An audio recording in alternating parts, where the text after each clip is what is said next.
Well, good evening, everybody. I'd like to welcome you to the 2025 U.S. Open Finals script tonight. This ends it all for a very long weekend. My name is Dustin Baldus. I am with the U.S. National Karate coaching staff, and I will be your host this evening. Hopefully we can get some guests coming in here, but we're thrilled to have you at the iconic Paris Hotel and Casino in a vibrant Las Vegas. It's been an incredible weekend of competition, and tonight we bring you the very best in the senior elite level elite action. Each finalist competing tonight will battle for the title of 2025 USA Open Champion and take home a well-earned cash prize. Right now, we're not going to wait any longer. We just had our national anthem, and we have the athletes that are going to be marching in.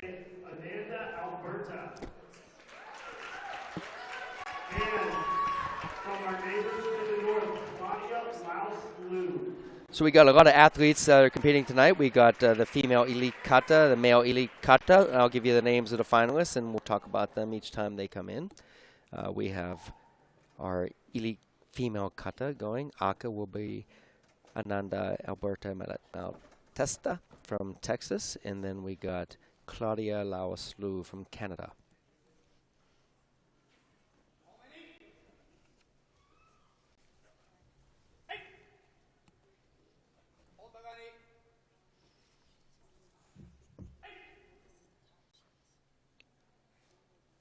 This has been a great competition this weekend. We had some really tough competition with everybody out there performing their best.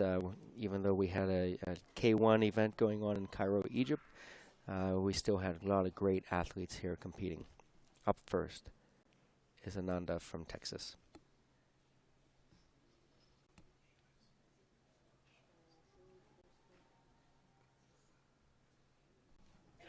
Once the referees get settled in, give their scores.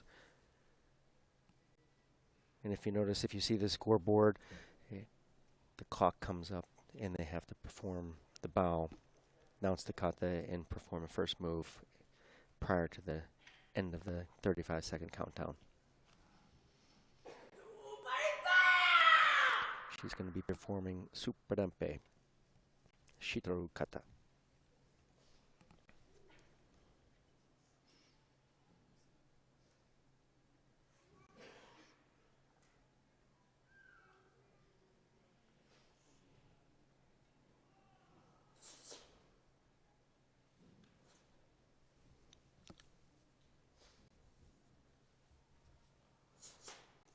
Very strong, very crisp. Starting very powerful with this kata.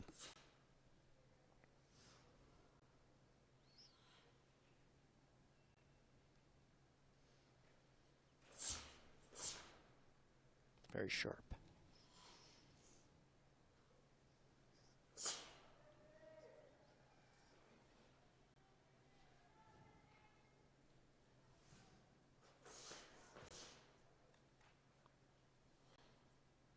The dynamic control of the power, the transitions and the stances.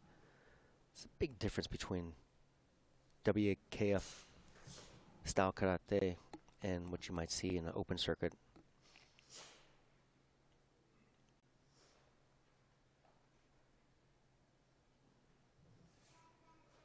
Absolutely no room for error when these guys are performing their kata.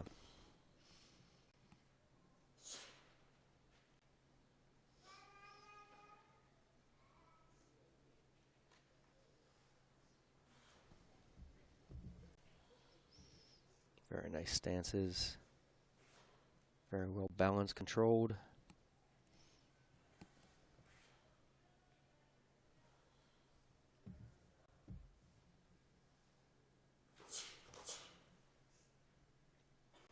This is where the power and the transitions really show in Superdempe.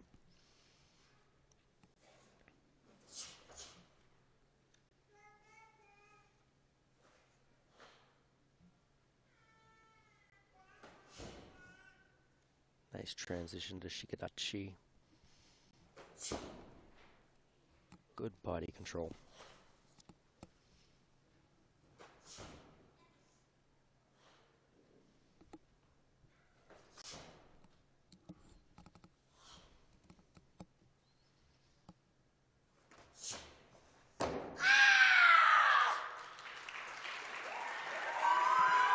throwing very strong, very precise with this kata. What a great set of tempo from the beginning.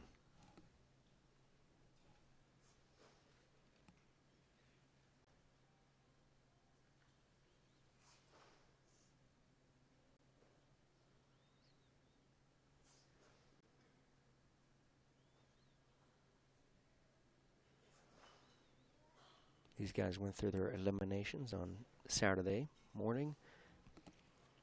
Gave themselves a nice day rest prior to coming to the finals.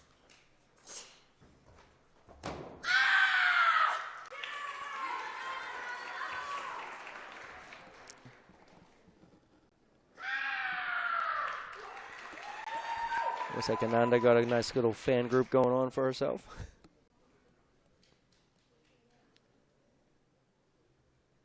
Very nice performance.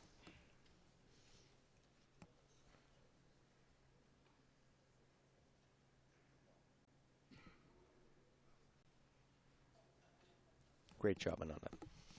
Judges will give the score. She'll stay there until the get the beep, and then she'll step off, and it'll be Claudia's turn to come up from Canada.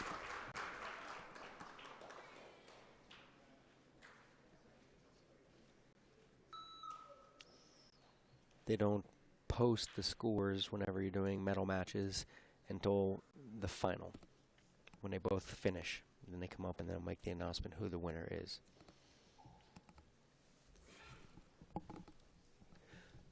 Claudia's going to be doing Chibana no Kushanku, another Shitaru kata.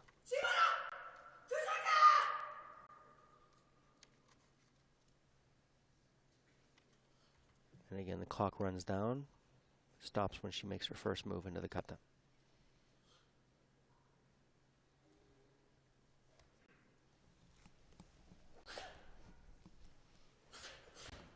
Another strong start.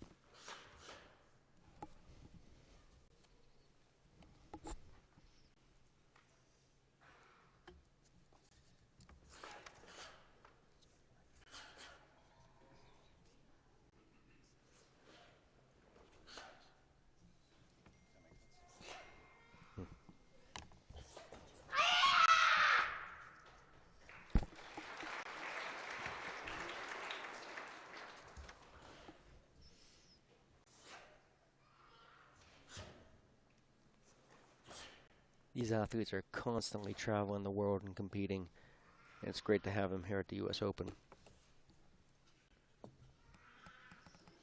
The one unique thing about kata, and you'll see that from Ananda to Claudia here, that kata is so difficult. You make one slip, one stumble, get a little off balance, it is seen by everybody. And there we go, a little bit of a stumble that threw off balance. That'll be interesting how the referees and judges will score that. But that right there is a perfect example of how you cannot make a mistake. In Kumite, you can make mistakes. You can make mistakes and you still have time to come back. But kata, you're exposed to everybody in every single movement that you make whenever you're performing. That's what makes kata players so special. If you could just imagine running full speed and then stopping exact. That's the type of techniques that are throwing full speed power, and the stoppage of the technique is really strenuous on the body. It takes a lot of power and muscle strength.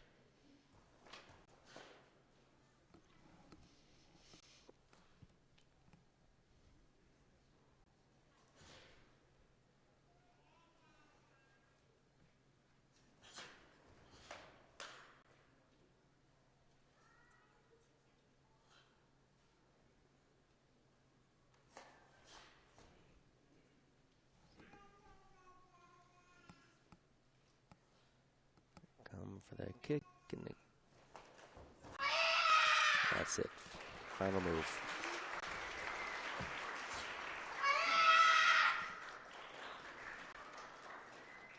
It's really great to be back here in the Champagne Room in Paris for the finals. We haven't had that opportunity for the last few years since COVID happened, and came back and made our mark here. We were in Texas last year, at Fort Worth for the U.S. Open. Now we're back in Las Vegas and get to see these athletes perform on an elevated stage. Let's see if that stumble within the kata was enough to put Ananda over the top.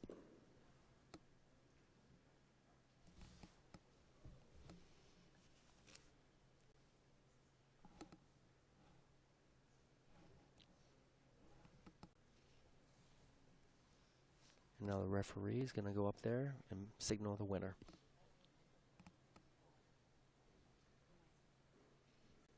Going up is WKF referee Guido from Guatemala.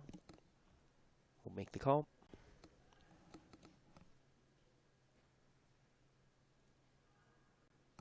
And the stumble did not hurt Claudia. She was very strong. One little minor mistake that she made out there was not enough to keep her from winning. So great job. Congratulations to Claudia. She's our 2025 U.S. Open female kata champion.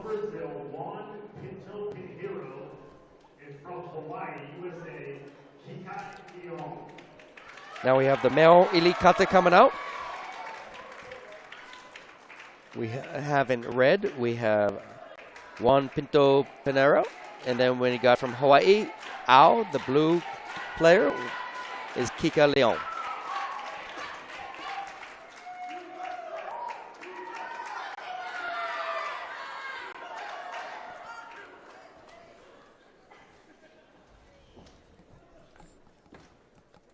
Juan is a great player from Brazil. We'll see how Kika performs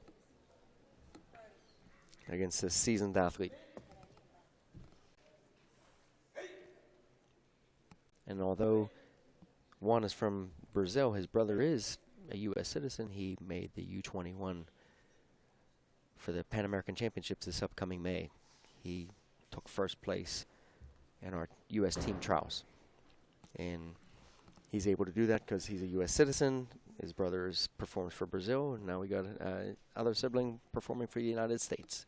That would be a very interesting play down in Monterrey, Mexico this upcoming May to see if those two go against each other and meet up in a match play.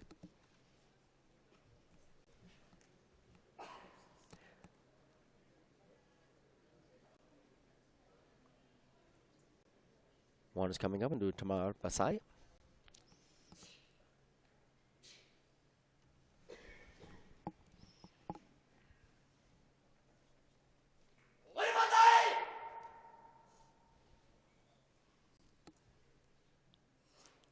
Be interesting to see how he performs this because his brother was super strong in the U.S. team trials. Very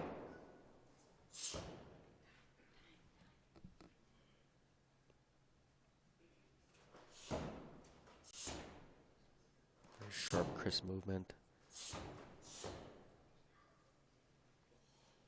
So difficult to hold the Nikashidachis, moving that fast and transitioning.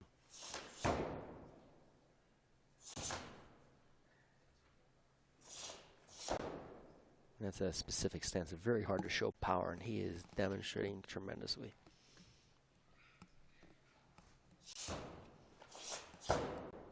Very quick transitions.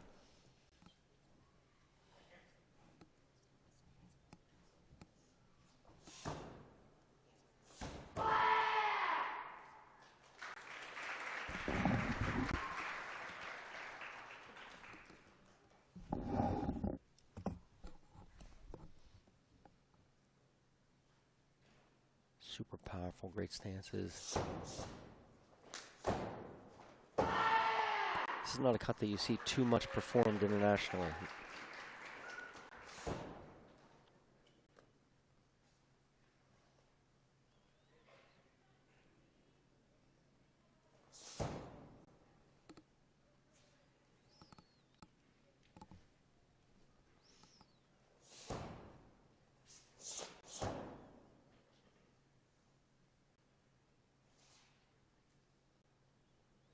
I'm not sure if you can feel the power coming through the streaming.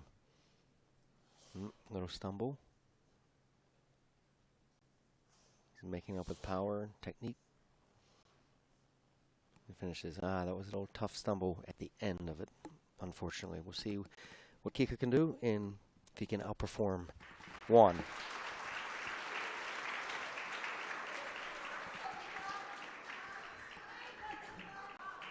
That was unfortunate. Really quick transitional stances, hitting everything precisely except for the last couple moves where he lost it a little bit.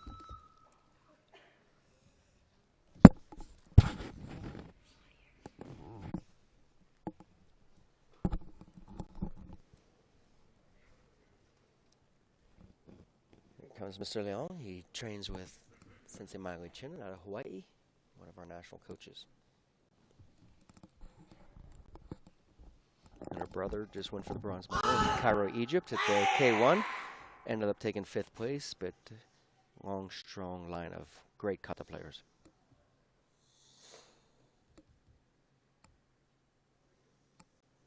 He's going to be performing Anandai.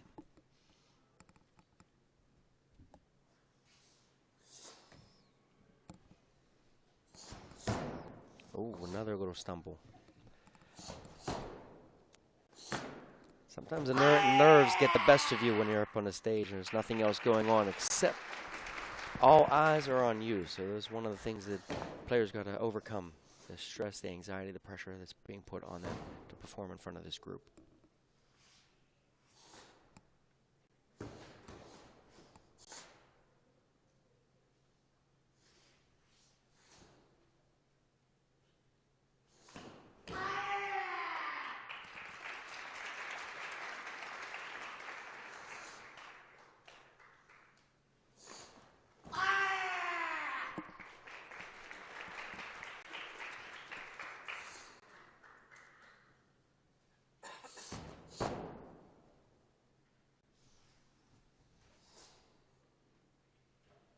Very nice, good base.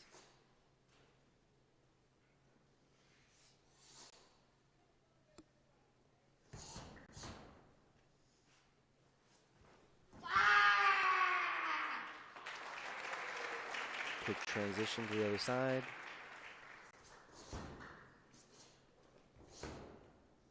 Nice performance so far.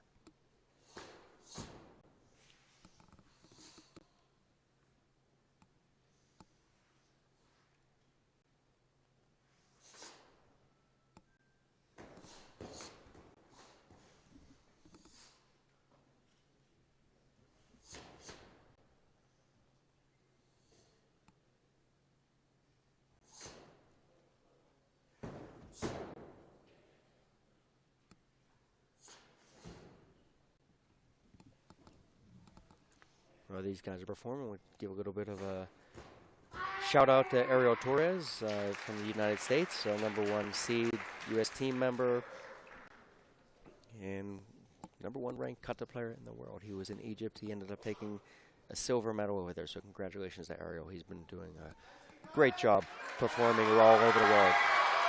So Kike finishes up. Let's see what the scores come up and what the judge's decision will be on this. Both of them had good power, good precision and technique, and both of them had a little bit of a stumble here and there. So let's see which one was the most noticeable and which one got the attention of the judge's eye.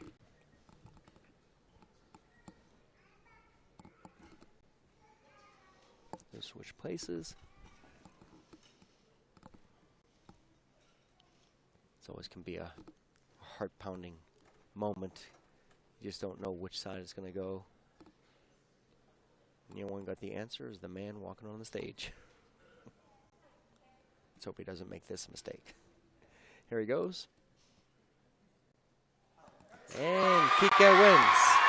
Wow, 24.7 to 24.5. Well, looks like they felt that Juan's stumble was a little bit more noticeable and a little bit equal in power, but less mistakes on Kike's. Congratulations to Coach Miley Chinen and her athlete, Kike Leon.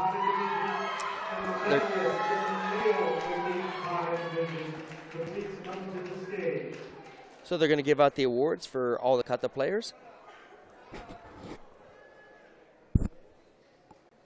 They'll all make their way to the stage.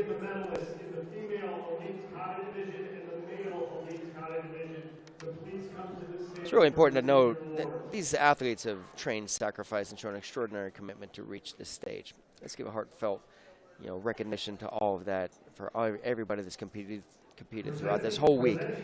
And best of luck to the remainder of the finalists this evening. So receiving the bronze medal, Riley Renon from Florida. And we got Claudina Aguirre de Souza from Brazil taking the bronze medals. Bronze medal, female elite Kata. Riley Rayoni from the USA. Riley's one of our junior national team members, so it's nice to see her get her recognition on the U.S. Open stage.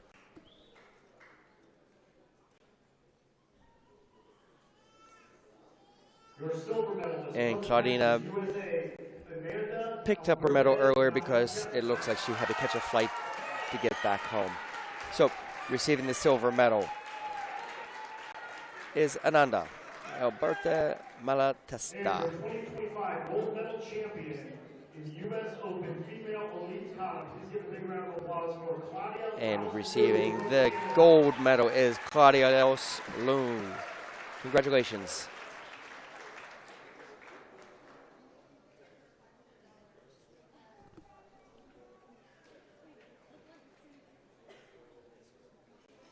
Congratulations, ladies. Let's give these competitors a big, big round of applause.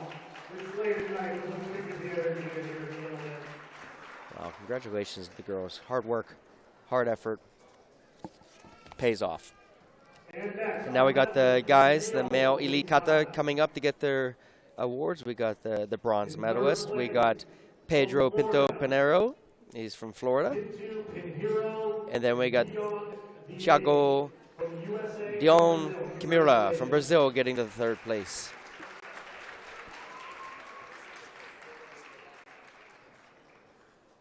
And your silver medalist from Brazil, Pinto Pinheiro.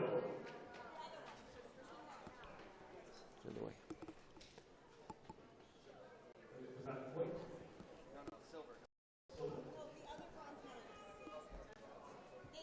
I said it wrong. Your bronze medalist, Pinhão DH and Pinto Pinheiro. Your silver medalist from Brazil, Pinto Pinheiro. No, there's more names. I think it might just be you're only doing the last name.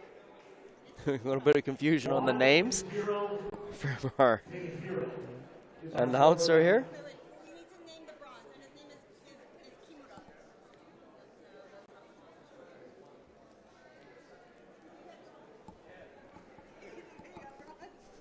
So let's just say it.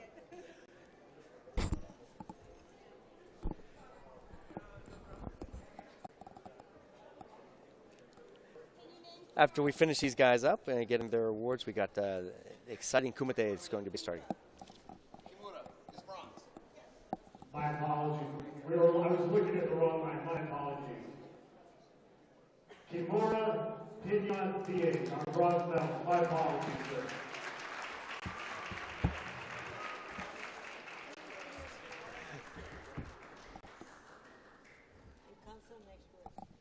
Now our silver medalist, Juan Pinheiro from Brazil.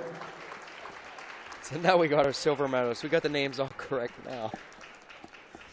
We got Juan Pinto Pinheiro getting the silver medal from Brazil, and then we got Kike Leon Hawaii getting his gold medal and his cash prize. Congratulations to all the players up on the stage. Awards are being given out by our USA Karate President, Elisa Ao, and Gary Tatsui, who is our USA Karate Masters Caucus.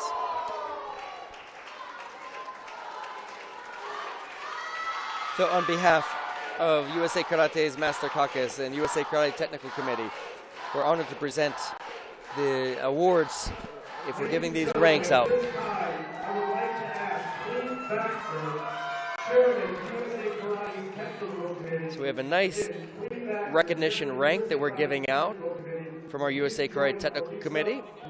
That is Cleve Baxter is going to be awarding longtime USA Karate referee, former U.S. team member, Cedric Barksdale is going to be receiving his 7th degree black belt. This recognition is presented by Elisa Al, our president of USA Karate, and accompanied by Cleveland Baxter, who's the chairman of our USA Karate Technical Committee. Thank you, Cedric Barksdale, for your 30 years of unwavering service and dedication and commitment to the art and community of karate. Cedric is one of our highest ranking WKF officials in the country and travels quite a bit to K1s, youth leagues, as well as world championships and Pan American championships. So a well-deserved rank for him. I actually met Cedric Barksdale when we were part of the first team ever to train at the U.S. Olympic Training Center back in 1989, if you want to believe that. It's a very long time ago, but very inspiring. He was towards the end of his career being on the U.S. team, and I was at the beginning of mine, and it was really inspiring to see him out there, and I learned a lot from him and got a lot of information and watched how the veterans on the team performed. It was something that was really admirable and really motivated us to perform even better. So now as they're getting set up for the Kumite, we're going to like to extend our heartfelt thanks to our sponsors, dojos, then all the incredible volunteers who supported and dedication and helped make this event like this possible. Your commitment and growth to the spirit of karate is deeply appreciated. For the future, if you or your dojo are interested in sponsoring a table at the upcoming national championships, we invite you to reach out to our USA Karate National Office for more information. Your support plays a vital role in the success of our community and future events. We had a really long event this last, actually, Junior International Cup and U.S. Open were 3 days, but even prior to that, we had our under 21 U.S. team trials that will be going to the Pan American Championship. So we had actually 4 days of events, and they ended up being really long days, but very rewarding days. And it really can't be done without the people that sacrificing and volunteering to help run the tables, run the athletes from staging to the competition floor. There's a lot of things that go involved with this that people really don't see. And really, the more people get involved, the more people help, the more efficient events like this run. So as they set them, the mats up, for Kata, it is a red, the ring is red square with all blue in the middle, but in Kumite, they have a separation of 2 meters with the mats that they get flipped over, and it's red. Signifying that's where each player will start from. And what we do is we got these athletes coming up, and there's a little bit of a change of schedule for the fighters that are going to be coming out.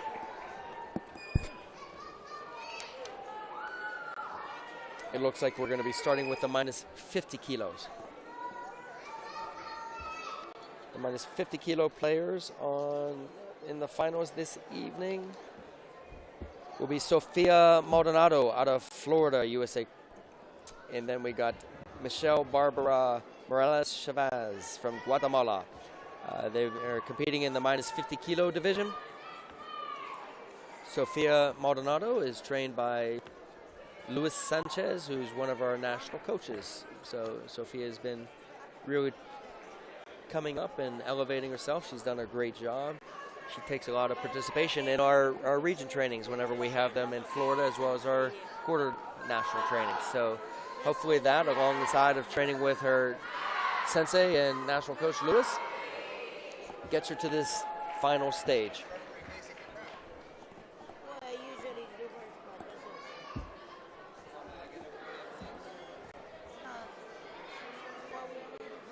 We'll wait for them to make the announcement. And during finals also, in Kumite, we also have the ability to do video challenge, VR, video review challenge. So if points are not scored by the judges that are sitting in the corner, the coach has the ability to stand up and ask for a video review, and it's observed by a specific judge or referee that's sitting behind the TV monitor, and they will make their call.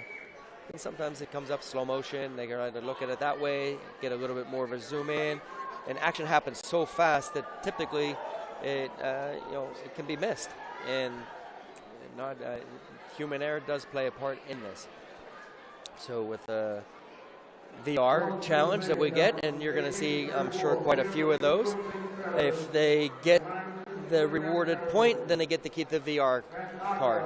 If they get denied the requested challenge, they lose the card for the remainder of the match. So here comes Sophia.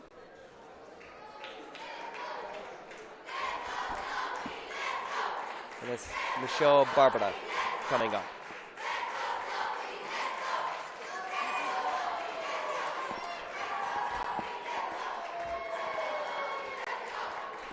Sophie got a big contingent from Southern Florida with Sensei Luis Sanchez's dojo.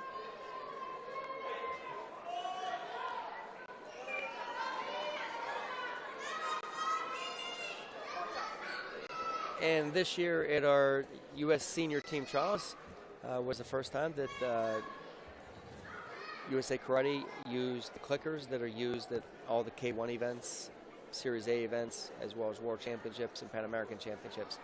So it's a really special thing. It gives them the opportunity of getting the true feel of what it's like to be international, not just at our team trials, but our U.S. Open and national championships. Matches are 3 minutes long. Referee starts the match with Hajime. Both of them get a little bit of a feel, finding the distance, looking at a little bit of tactics. Timing and distance plays a major part in Kumite. Understanding where your opponent is, what position they're in, giving you the opportunity of scoring what you want to score at the moment you want to score it. Such a fast pace, quick reaction game.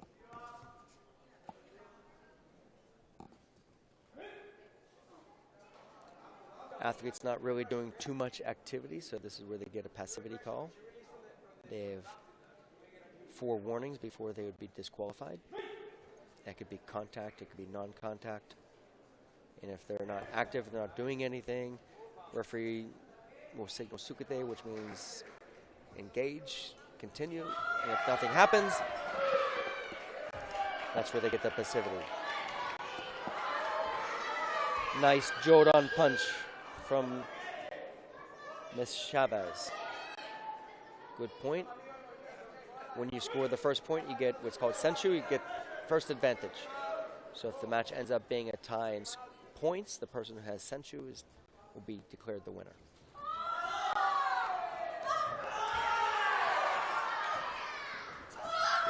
Good counter punch by Miss Chavez as well. Brazil puts a nice counter punch and shifts off angle, not giving Sophia an opportunity of catching her. So scores 2-0 with 1:50 left in the match.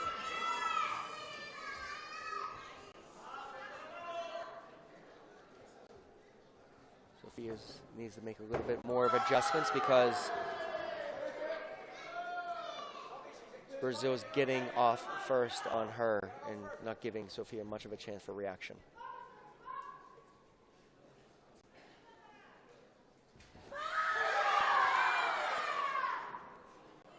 Looks like we're going to get our first VR challenge.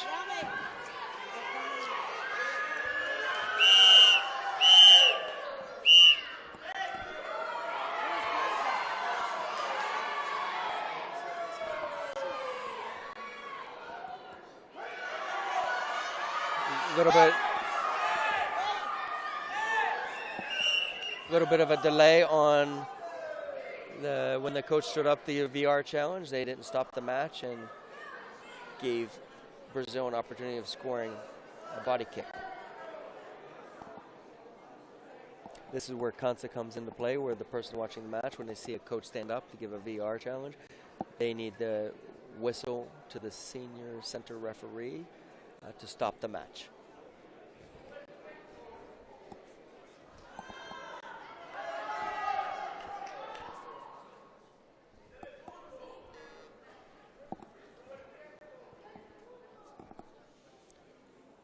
A little bit of an administrative error, but things get rectified very quickly.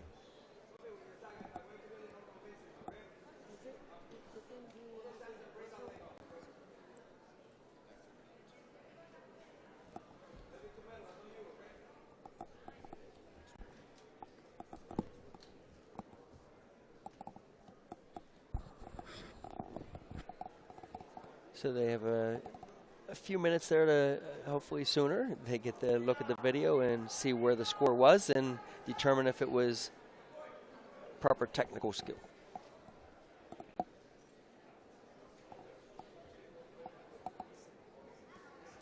Can't give you exact on who the person is running the VR. They're at the far end of the table. I can't see who it is. So the athletes wait there and a little bit of a stare down, but not too much, but they're ready to go. With this little bit of delay gives them a chance to regroup sometimes. Give themselves an opportunity of figuring out what tactic and strategy they might come up with, because Sofia needs to come up with something a little bit different. She's sitting right in the pocket, giving Brazil the opportunity of blitzing and catching her before she has time to react.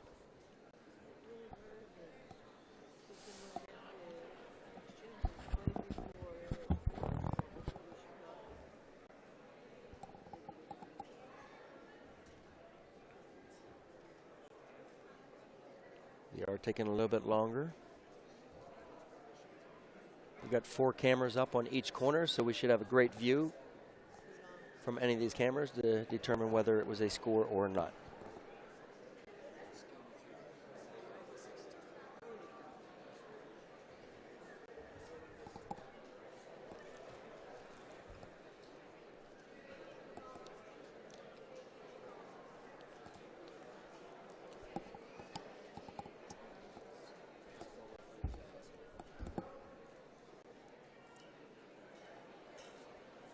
They might have to go back a little bit on the time here because there was such a delay between the coach standing up and asking for it.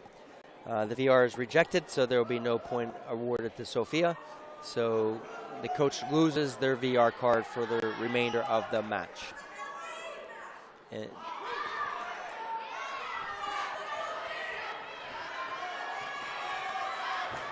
oh, nice timing. Brazil is leading the match 4-0 with just a little bit over a minute to go. It's going to be a very hard comeback for Sofia. But still possible. And Brazil takes a little bit of the pressure and steps out of bounds to give herself a little bit of a reset back to the middle of the match. So it's her second warning. She has 2 more to give up. If she plays that strategy and then goes over top again with another Jodan punch. That seems to be the tone for this match, where Sofia is not adjusting to that blitz up to the head.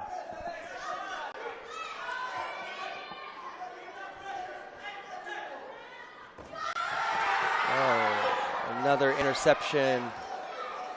Although Sofia threw a body kick, everyone thought that might have been in. Brazil got in first with their lead hand. Score 6-0 with just about 40 seconds left in the match. Sofia needs to pick up the intensity and take more opportunity chances. If she doesn't, this time's going to run very quickly. When you're winning the time, it goes slow. When you're losing time, it goes super fast. Sofia's a very good hand fighter, so it's going to be difficult. She's going to have to score a lot with her hands if she's not going to get those legs moving. 13 seconds left. Brazil just moving around, playing this out, seeing if she can stall her. Sofia stepped out of bounds, so when you go out of bounds or you're running and trying to not do too much activity, you go all the way to the final Hansoku Chui, which is the 4th and final penalty whenever you're less than 15 seconds. And Brazil comes away with the championship. So Brazil will be the U.S. Open 2025 champion. Sofia just did not make the necessary adjustments. She came out with great spirit, great energy, good pressure on the Brazilian fighter, but she just was not pulling the trigger and just sat flat-footed a little bit, I believe, too much.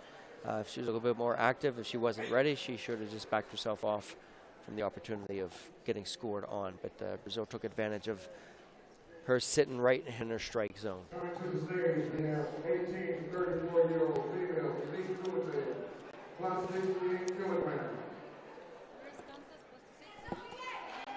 So we have our plus 68 fighters coming out, females. We have Aka, Sarah Hostetler-Kata. She's out of Georgia. And then we got Cirrus Lingle out of Chicago, Illinois. Sarah's a great young fighter, and she's making her way back into the circuit. She was on the U.S. team for many years and had great success. It's going to be a tough battle, her matching up against Cirrus Lingle, who's just won her #1 seed position on the U.S. senior team.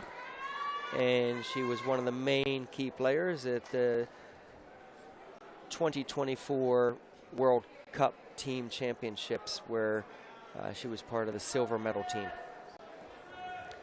that lost to Japan in the finals in a tough, tight match. So we got a very seasoned, experienced fighter in Cirrus and a young, energetic fighter coming out of the junior ranks, Sarah.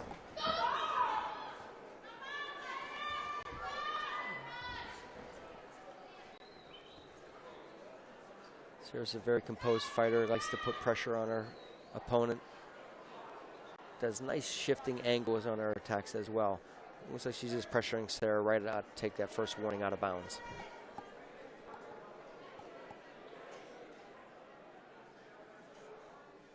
The signal points to the out of bounds mark and puts up his hand, signaling one finger for what's called a chewy warning.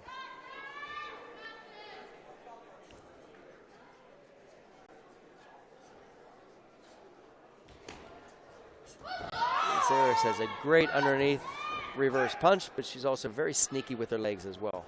You can catch Sarah, so Sarah got to be quite alert on a follow-up from Cirrus.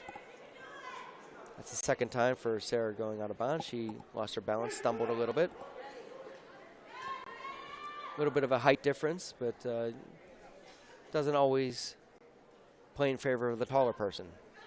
The shorter fighter can push themselves in close and make it difficult for a taller fighter to adjust to that. Cirrus goes underneath, and Sarah goes up top. So Cirrus got the point from the judges, and it looks like Sarah's mom, Mrs. Hostetler, is going to be challenging a VR, thinking it was a simultaneous hit. If it's a simultaneous hit, they both would get the point. But if Cirrus was the initiator and made contact first, then the referees will determine that her point is invalid because it was after the initial score.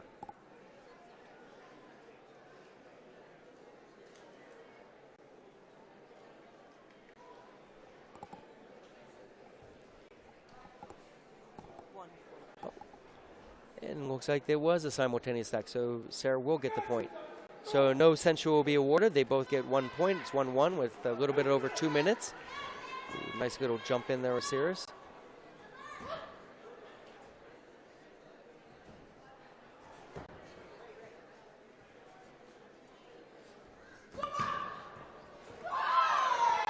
Looks like Cirrus got in there first. She was definitely in there. The Hostetlers are a great family, karate family. Sarah's older sister, Sabrina, she was on the U.S. team for many years, competed at the World Championships in Spain. I got to sit in her chair for that. And sat with Sarah as well for Junior Pan American Championships. So Cirrus got a 2-1 lead. She has the sensu advantage. Sarah's a very strong fighter. And doesn't seem to be too intimidated by Cirrus and her accolades. Quick attempt on a body kick from Cirrus.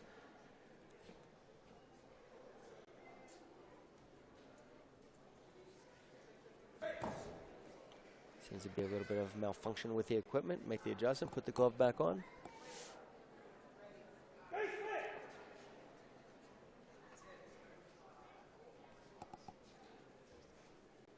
A little bit of over 1 minute to go.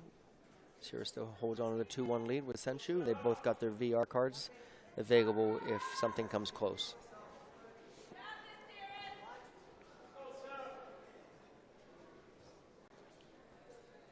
Now, strategy, Sirius doesn't have to engage. And if she doesn't engage and nothing happens, Sarah, oh, there he goes. If she didn't engage and nothing happened, Sarah could get called for passivity because Sirius has the lead. 30 seconds left in the match. See if Sarah's going to pick up the intensity and put the pressure back on Sirius to get the points. Sirius is doing nice activity to keep Sarah a little bit off bay, making her hesitate just that little bit. 15 seconds left in the match.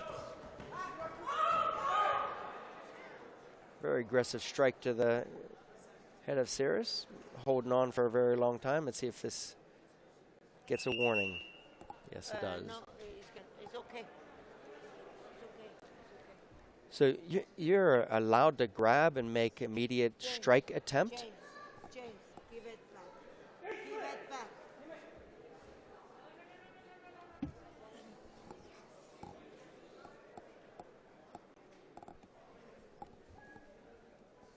Yeah. So you're allowed to grab and make an immediate attempt at striking, but Sarah really held on to and was dragging Sirius across. 4 seconds left in the match, and another challenge card.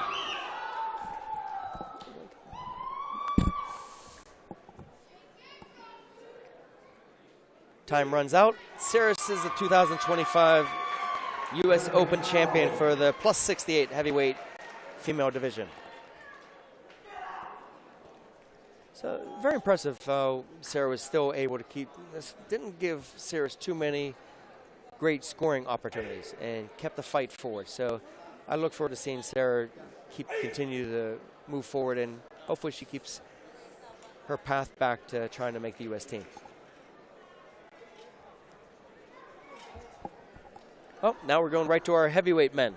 This will be an interesting match. This is a repeat of our heavyweight U.S. team trials, where we have Brian out of Texas, who's been many-time U.S. team member. He was our Tokyo Olympian, Pan American champion last year. 2-time he won the Pan American individual title, and he was a big part of the senior team that won the gold medal for the team Kumite. He was the final match in the finals there that won it for us to get that gold medal. And then another part, our U.S. team member, who's actually has had Brian's number for a little bit here, is Eddie Saguilan. He is our current #1 seed with U.S. team. He's been really up-and-coming, great fighter, and has made his presence on the senior stage. He's a 3-time junior Pan American champion. There's only a few people that have done that in the history of USA Karate. And he made his ranks last year, winning his 3rd Pan American individual title, and he was part of the 18 to 20 team Kumite group that won the gold medal as well down there. And then he was a major part of the senior team that won the championship in Uruguay and the gold medal for the team that took us to Pamplona, where he competed there for the first time at the Senior World Championships.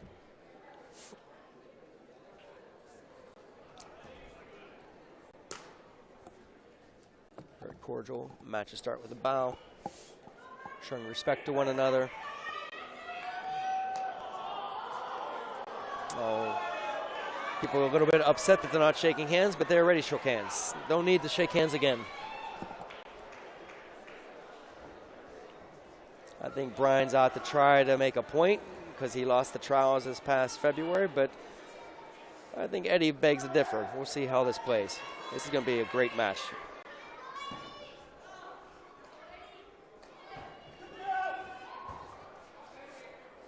Eddie had a great, outstanding performance at the Paris Open, where he was in the bronze medal match. Just came up a little short, took 5th. A very difficult competition.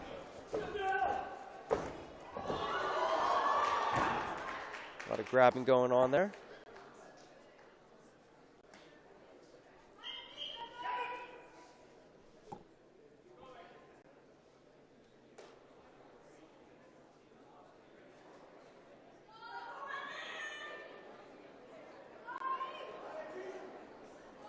Little mishap with the uniform. It's ripped. He's going to need a replacement. They'll give him the opportunity of going and replacing the jacket top.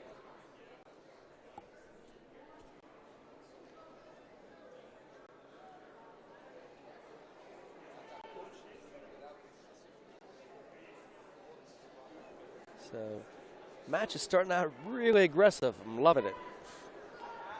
Two fighters that truly want to win. Good friends, good teammates off the mat, but fierce competitors inside the mat.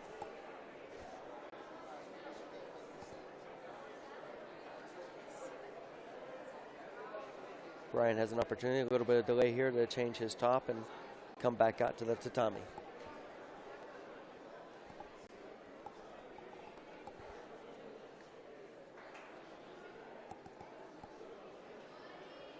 He comes back out.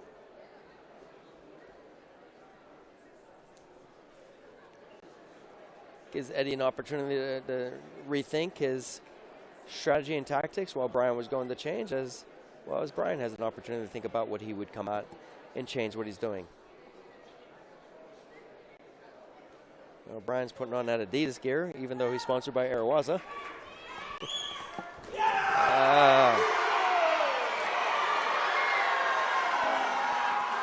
Good body kick from Eddie, getting the 2 points in Senshu. I think that would have been a great opportunity for a challenge because it looks like they hit each other at the same time. But his coach is going to hold on to that card and be a little bit more patient, hopefully be able to utilize it later for a big point.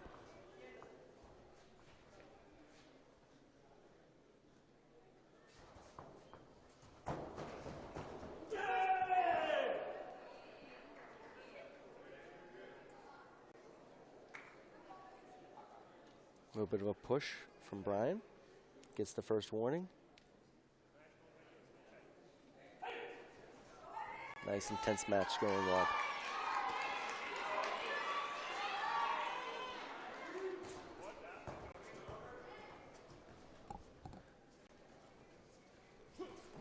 Brian needs to figure out. He is a champion.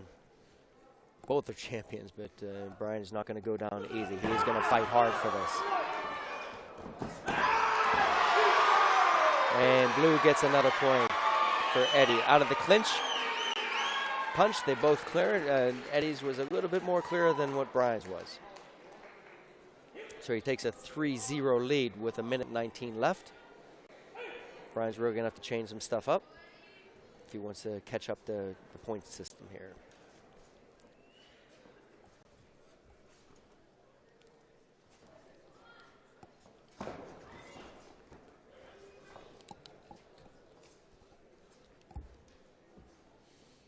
One minute left in the match. Eddie seems very calm, comfortable where he is. Good exchange there, no points awarded.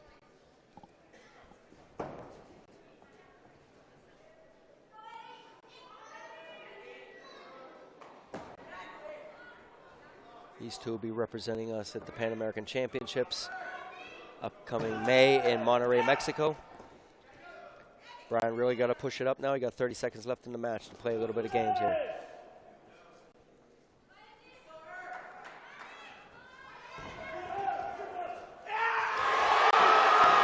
A nice zero distance. Clinch to a head kick. This puts a big separation between the two. And is going to be awarded a 3-point, putting it the 6-0 match with 17 seconds left. Brian's going to have to score big very quickly here because he's not going to have much time. 10 seconds left in the match. Eddie playing a little bit of frustration movement, a little bit of distance defense. 3 seconds, 2 seconds, and Eddie matches up what he did at the U.S. Team Trials, and he comes out #1 at the 2025 U.S. Open here. Congratulations, Eddie. That was a great tactical match by Eddie. Brian came out very aggressive. I liked it. Very strong, but I think that first exchange set the tone. Maybe there could have been a challenge there, maybe not. But you never know what the referees are seeing on the floor, as well as what the coach is feeling what he should do at that moment.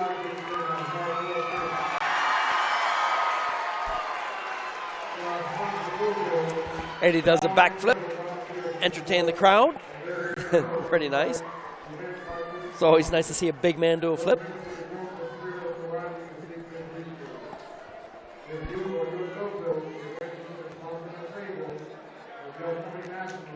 So as they're making announcements, the athletes are going to come out for their medals.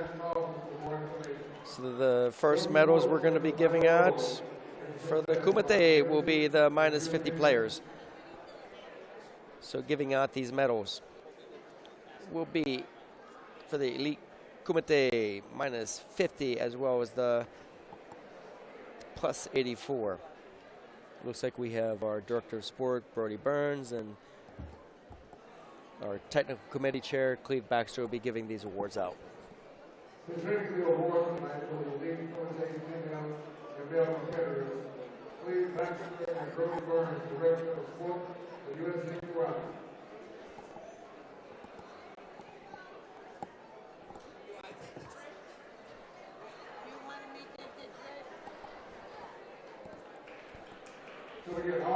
So they're all going to line up.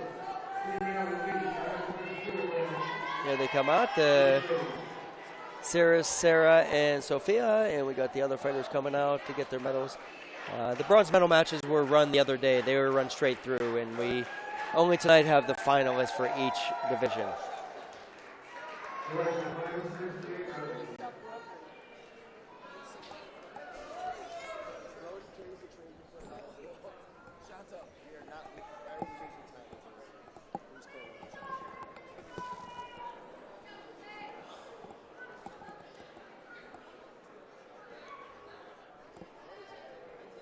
So it looks like we have some of our players that aren't here that got their bronze medals earlier due to travel they had to get out. So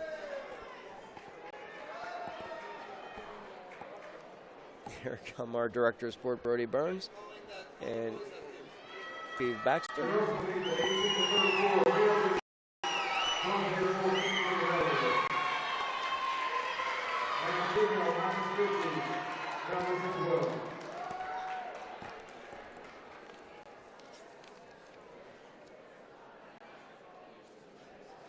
We will start with the minus 50 kilogram female competitors. Minus 50 kilogram. The winner is going to be, or the bronze medalists are going to be Riley Aguinaldo and Chelly Amaris from Panama. Aguinaldo is from Nevada, USA, and Chelly's from Panama. And second place, Sophia. And receiving the silver medal is Sofia Maldonado out of Florida, out of Luis Sanchez Dojo. And our gold medalist is Barbara Michelle Morales Chavez from Guatemala.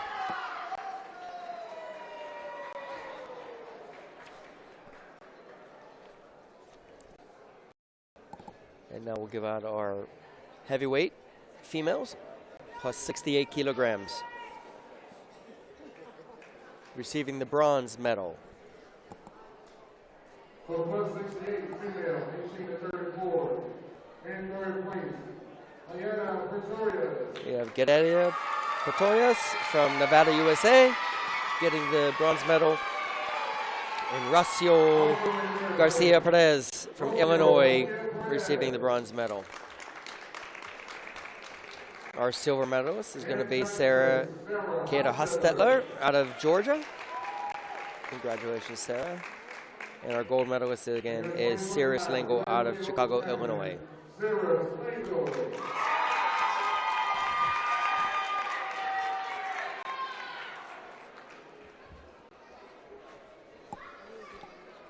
And then we're going to give out our heavyweight males. They all seem to be here to get their awards this evening. So receiving the third place medal, Jared White out of Arizona, USA. He'll be receiving it. Jared White also this upcoming August will be participating in the Junior Pan Am Games. So congratulations to him. And Mohamed Diagni from Senegal got the other third place. Second place is Brian out of Texas. And then we got Eddie Saguilan from Colorado. Big contingency here cheering for these guys.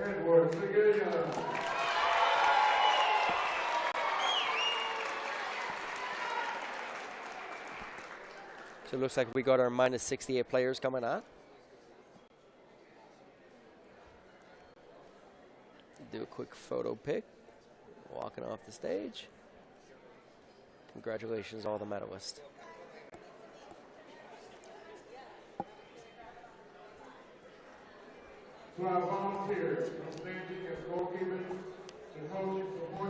So basically, to all our volunteers out there, from the staging, scorekeeping, to coaching, support, gate operations, we want to extend a really heartfelt thank you.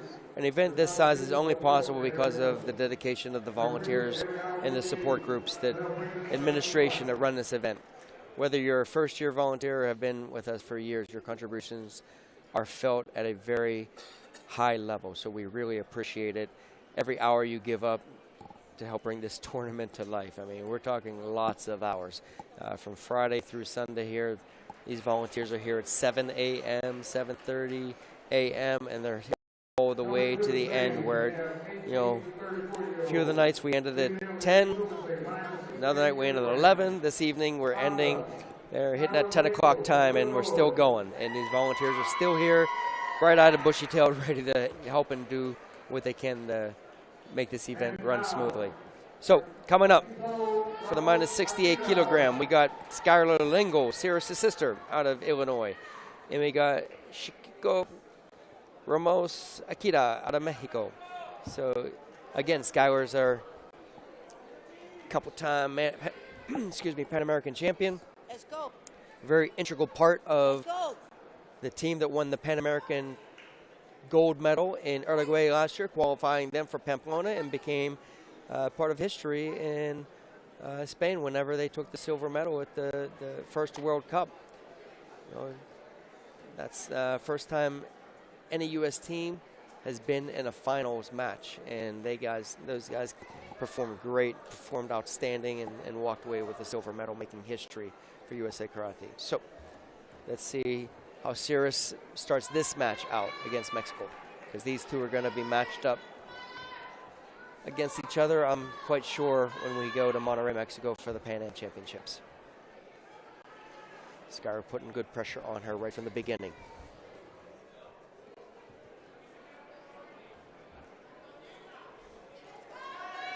Skyra has nice height advantage and reach. She's really come into her own, learning how to utilize that to pick apart her opponents. She's also, recently, she won the Pan Am Games in 2023, and that's a pretty outstanding achievement. Pan Am Games are, next to the Olympic Games, the largest multi-sporting event in the world. And she was part of that team, and I was pleased to sit with her and be her chair coach for that event, and making history there as well. So Skylar has really done a great. She's also won a junior World Championship bronze medal in 2019. So she's a very consistent fighter, very good seasoned fighter in the ring.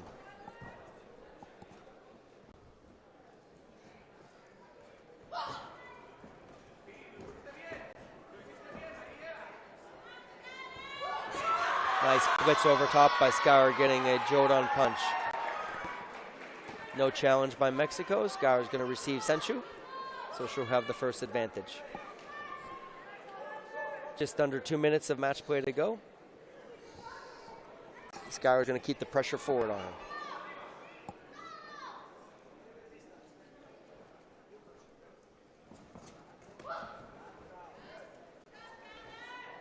Keep her player off balance, giving a few leg checks.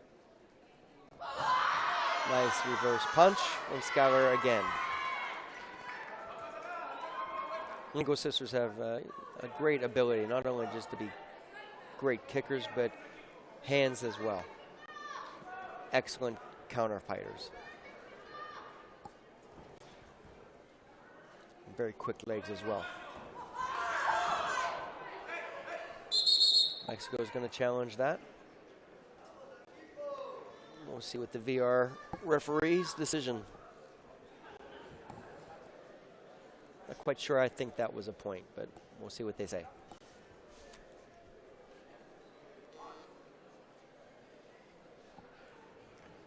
No technical difficulties. They're seeing it pretty quickly, so hopefully this gets going faster.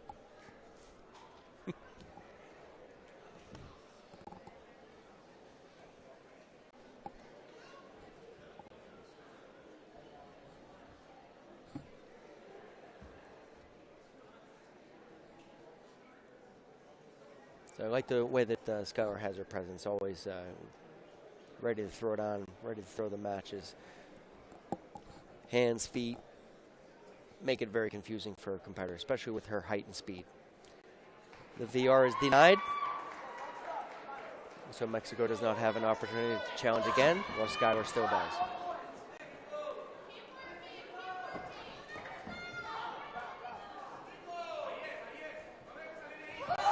Well, a little jammed up on the, oh, very close. Sometimes those can be very dangerous moves when they catch that knee.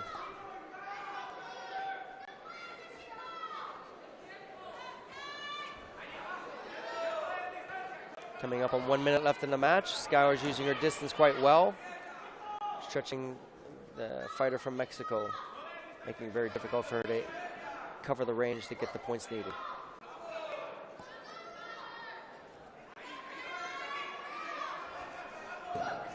Mexico's going to have to find the way to break that distance and get in there to get a score on Skylar. But Skylar's defensive and activity makes it very challenging.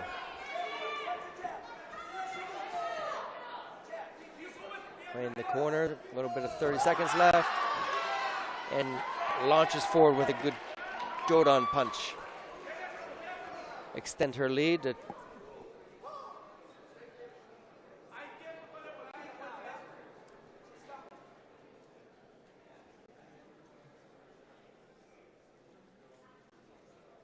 Delay 3-0 with 30 seconds left. That's where Skylar gets very active and makes it very difficult and will pick you apart if you just enter a little bit too close.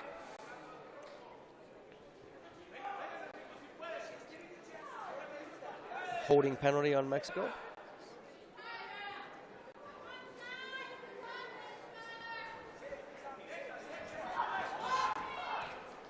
Nice activity. Skylar moves away. A little less, about 10 seconds left. Coach is challenging. Not exactly sure what I think he was challenging there. If it was the takedown or if it was the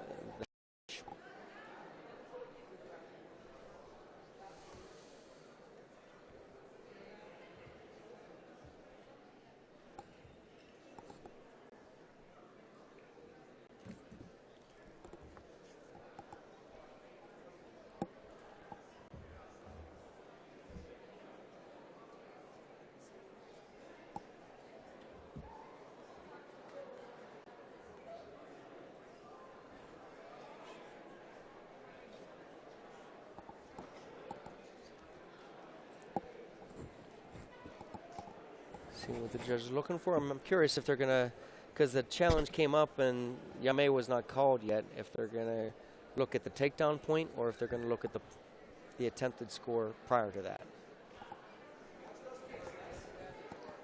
Because I do not believe he was challenging the takedown. He was challenging the punch right before that.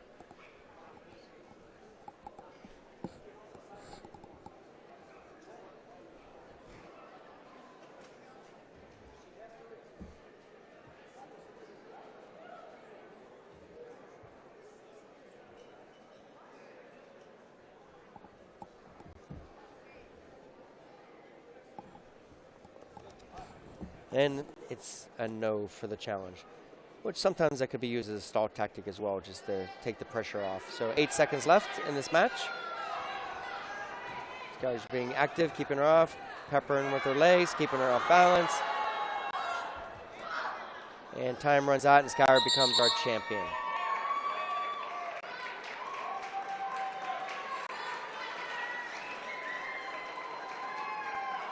Congratulations, Skylar. Great job. Winner, Kata.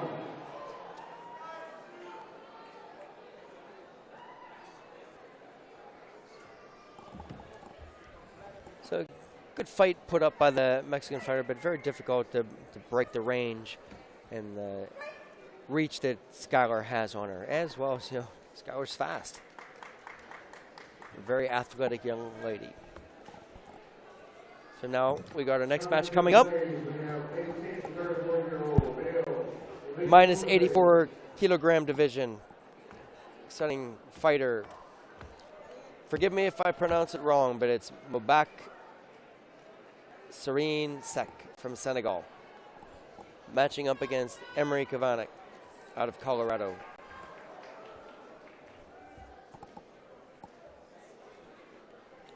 Emery had some really exciting matches leading in, as well as the fighter from Senegal, who real explosive fighter, has a lot of talent and ability. So this will be interesting to see how Emery matches up against him.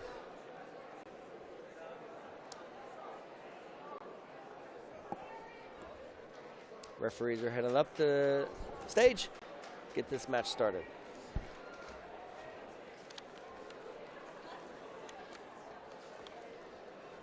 Coming to the stage, we have 18 to 34-year-old male, elite Kumite, minus 84 kilograms. Kata, Comes Baka, he comes up. He's Aka. His coach is Elijah Nador out of New York. And we've got Emery Kavanek out of Colorado coming up. And his coach, Cameron Madani, who's one of our national coaches.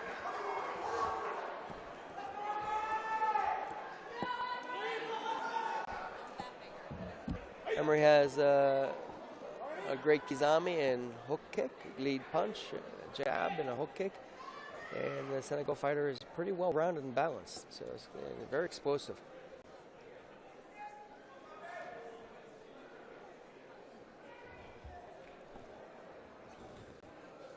Those were really great matches the other day.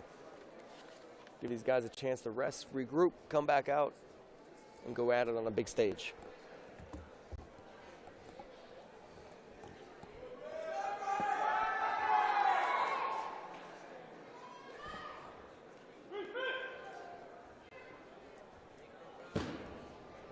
Good pressure from the Senegal fighter. They're keeping his distance. A little bit of a late check to keep him off balance, keep him away from him, making the decision. Almost a takedown, another takedown, a takedown to a takedown. That was pretty interesting there. Emery tried to do a takedown on the Senegal fighter, and he reversed it on him. No scores awarded. Match starts out pretty quick.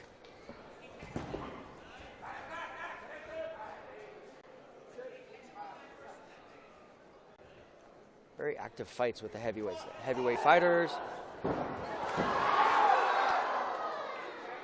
Heavyweight fighters, Brian and Eddie Sagan. And now we got the minus 84 fighters going at it pretty active. Normally you see this activity from 60 kilos, 67, 75, but these big guys are moving quick and being active, looking to try to get the scores in.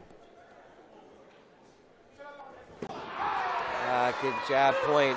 Over top, Emery tried to lift that leg up, and the Senegal fighter read that quite clearly and intercepted him quickly with a jab to the head. Gets his first point, gets Senshu. Gets that first advantage. Still lots of time in the match, a little over 2 minutes.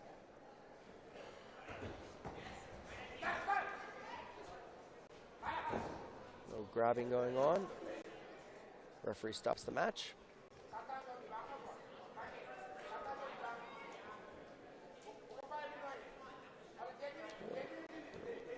Restarts the match. No penalties given.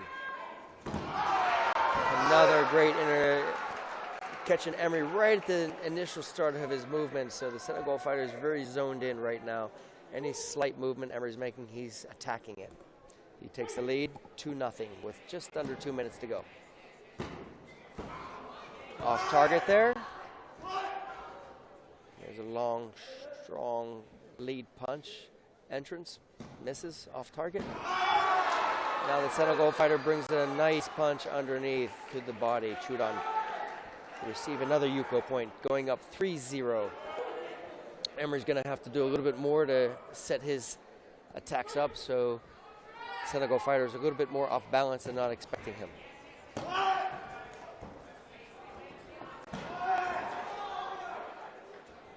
Senegal fighter seems to be reading him on his single techniques.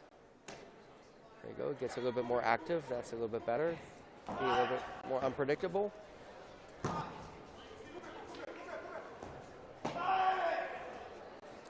Close jab for Emery. Needs to be a little bit deeper, need to make that contact.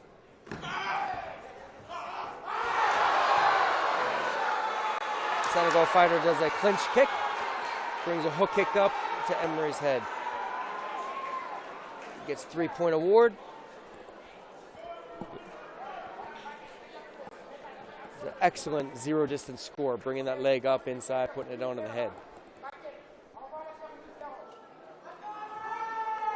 Score 6-0, a little bit over 1 minute left. Emery got to pick up the pace here. He got to look for a big score, which he's quite capable of doing. I've watched this boy do it a lot of times where he a sneaky kick come up and is right back in play. That was a nice punch by Emery. Good jab to the head.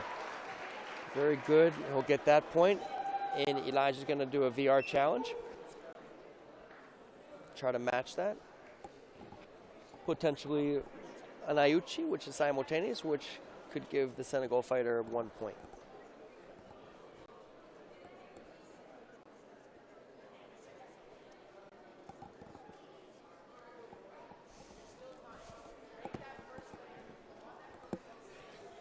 The match is not over. Again, Emery has sneaky ability to throw those legs up and get big scores at times. 6-1 is the score. A little bit less than 1 minute to go. Senegal fighter's really good presence. Emery got to be a little bit more trick out. And there we go. That was a close one from Emery.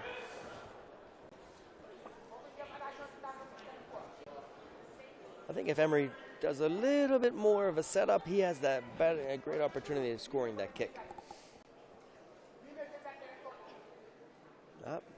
Holding penalty on Emery.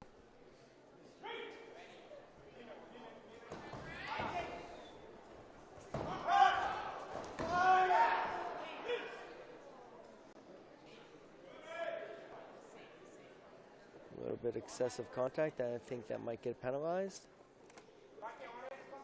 Yes, a little bit too excessive on the clinch there.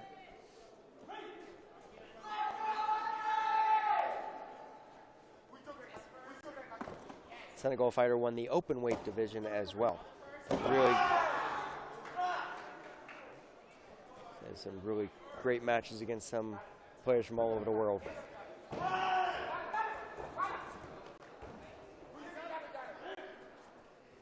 Yame's called. We've got 17 seconds left. It's going to be, seems to be a difficult challenge for Emery. Oh, get a pushing call from Senegal. Takes his first warning.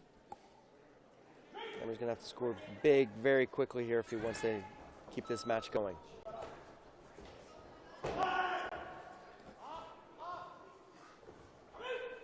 Seven seconds left. This could be a holding penalty on Senegal.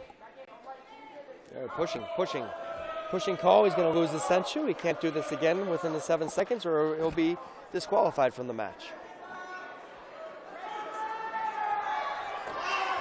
Watch that line.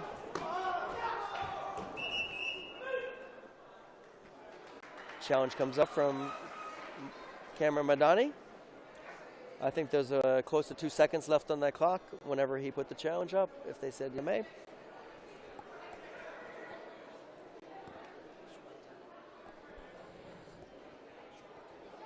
Yeah, that was when the VR card went up, it looked like it was close to 2 seconds, if not a little bit more than that. So that should, I'll see if the coach puts a request up to the Kata about that.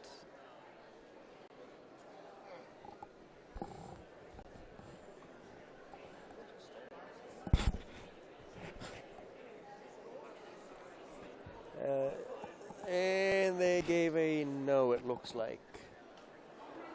So no point there. Time is 0.8 seconds on the clock. And time runs out. And Senegal fighter Mabaki takes the gold medal at the U.S. Open. This young man put on some awesome fights this weekend. Ah, here comes a backflip. Nope.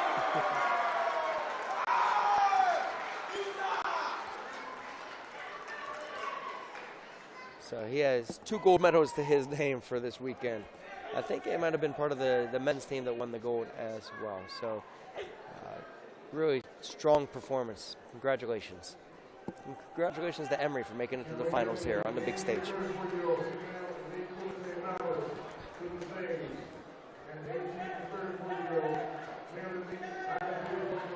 So we have our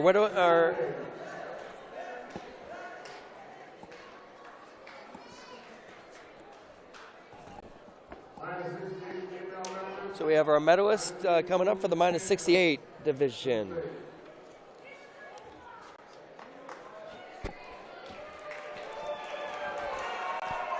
So -68 medalist coming up. We got our champion Skylar coming up with Chico from Mexico, and then we got Lena Pooch from Colombia, as well as Ella Crow from Canada.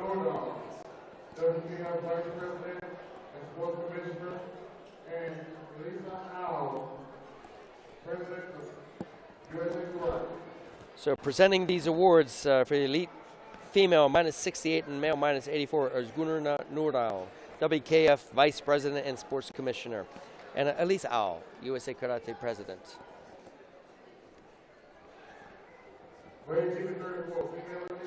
So receiving the bronze medals for the -68. We have Ella Crow from Canada. The other bronze medal goes to Lena Pooch. Also in third place, Lena Boucher of Colombia. Mispronunciation, Boucher. In second place, We got Chiquito Ramos Akita from Mexico receiving the silver medal, and our champion for the U.S. Open, our champion for our U.S. team trials, Skylar Lengel. Congratulations, Skylar.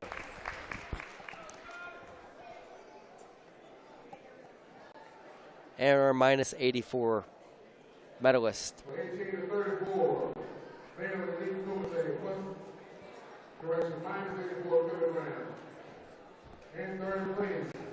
Our third place is Juan Macedo from Uruguay, receiving the bronze medal. Our other third place winner is Josh Corbin out of Arizona. Our silver medalist, Emery Kravanik out of Colorado, and then our gold medalist, Rebecca Celine Sek.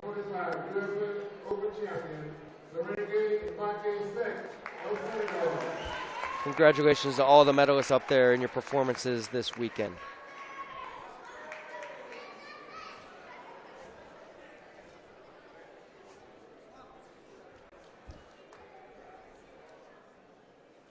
USA Karate would like to extend our special thank you to our 2025 vendors and sponsors.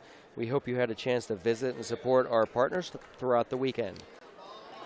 Whether it was checking out the latest gear at Arawaza, USA, grabbing custom apparel from Fine Designs, or stopping by the booths from Puno, Brentwood Digital, and SKO Waksuku, for your support matters. Thank you to our sponsors for fueling the future of karate and helping make this event truly world-class. We'd like to recognize and celebrate the top 5 dojos who brought the highest number of athletes to this event. Your dedication in developing and supporting your students is what drives the growth of our excellence of our sport. So I'm going to go lowest to the most. So we have the Disca Karate Do. They brought 30 competitors. We got WIKF USA, who brought 30 competitors. Little tie there. We got Okinawa Dojo by Karate Brothers. They brought 31. Hiro Karate brought 35. They're based out of Las Vegas. And our #1 dojo that brought the most athletes here to compete, They brought 43 athletes, Japan International Karate Center. Thank you very much for your support. That is awesome. And our Jininkai group just came under 30, so a few more people that would not have backed out last minute. I think we would have been in that top 5. So congratulations to my personal group, Jininkai USA, as well. Our dojos out of California and Pennsylvania. So now, we got the minus 61 kilo fighters coming up. We got Erika Luque from Mexico wearing blue, and then we got Anastasia Semenenko from Germany.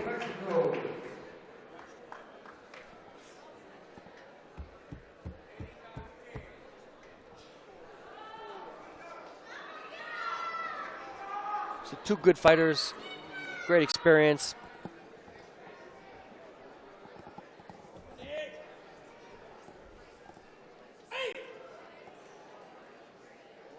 Referee's bowing in, getting these athletes set to go.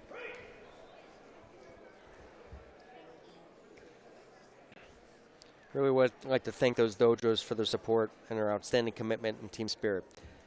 So it's really opportunity for all of us to get out there and support and bring USA Karate to the top. We are the only USA Karate organization that is recognized by the United States Olympic Paralympic Committee. We represent the United States in all major events throughout the world: Pan Am Games, World Games, University Games, World Championships, Pan American Championships. We are the premier organization, putting the best athletes representing us throughout the world. Fight starts, both fighters fighting left side forward. Little activity, checking distance on one another, giving a little bit of hand taps, pumping the legs.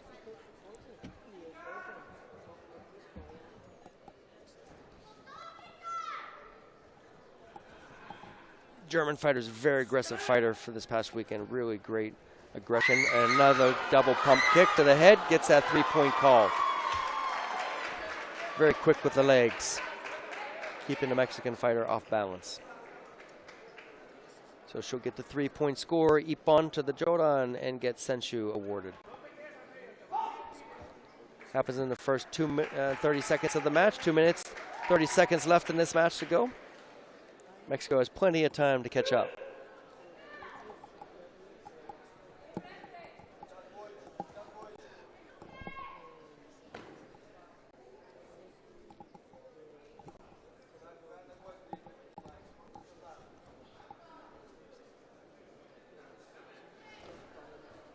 Good distance checks with the fighters, and another over the top, a little short. A little clinching and grabbing going on. Referee breaks it apart, brings them back together. It was Sukate.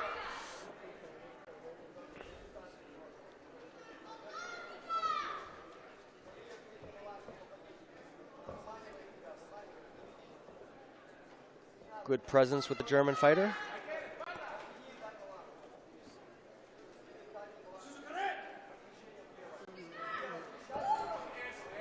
Mexico makes an attempt at a spinning wheel kick. Comes up quite short on that. It's going to be a little difficult to hit this fighter from Germany with those type of techniques. She's going to have to engage deep, try to get those scores with the hands. Germany keeping her off balance by a lot of lateral movement. Lateral movements making it very difficult for Mexico to track her down to get her scores.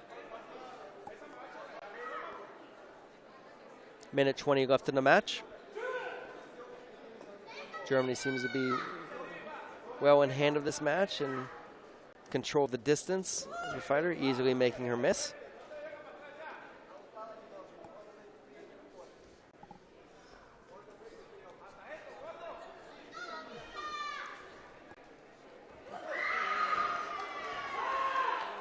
Mexico tries a blitz attempt, but it's not really doing much to engage and cover that range to get the score. But Germany's doing a great job keeping the distance away. So if Mexico doesn't figure this out, Germany's going to be able to run this clock out. Steps out of bounds, takes a warning.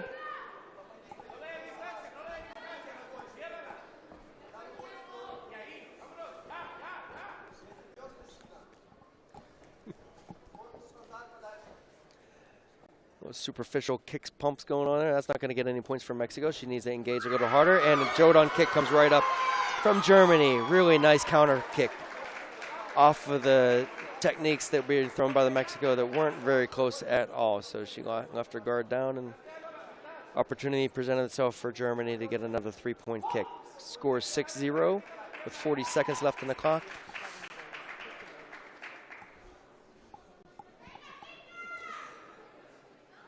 Center referee goes over and gives settle the coach down on the side for Germany.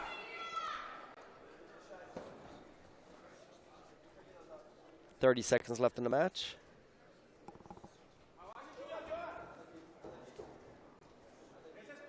Good quick leg. She demonstrated that all weekend as well.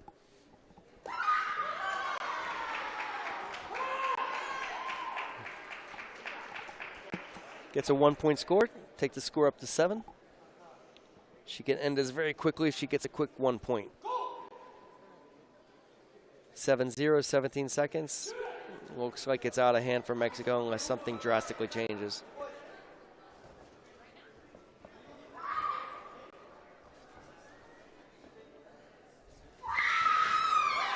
And that should do it. Aka gets another 1-point score. Takes an 8-0 and wins the match. When it's an 8-point separation, that's automatic win.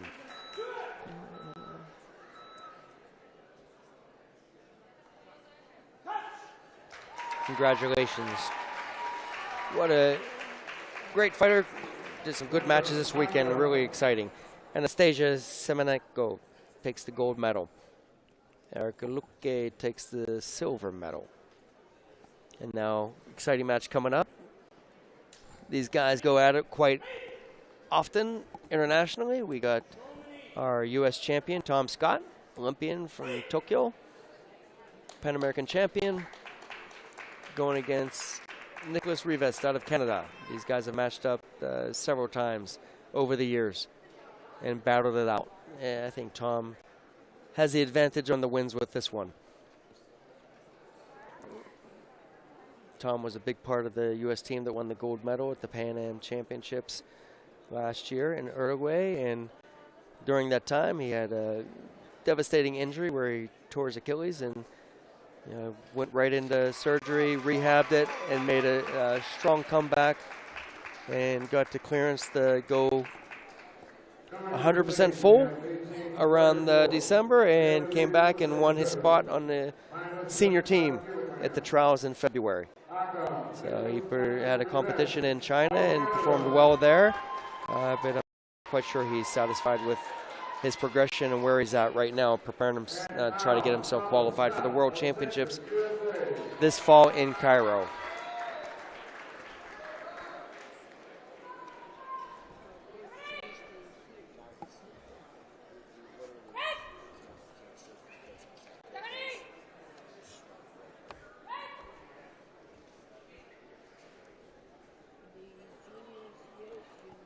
This was a very highly contested division. It was really great fighters in there. These two came out on top, and let's see who comes out on top tonight.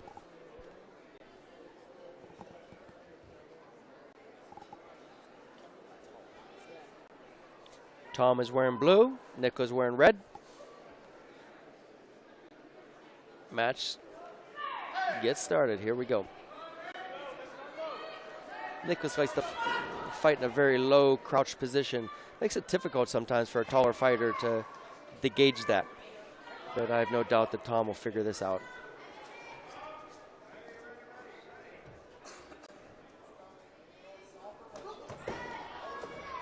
Little clinch going on.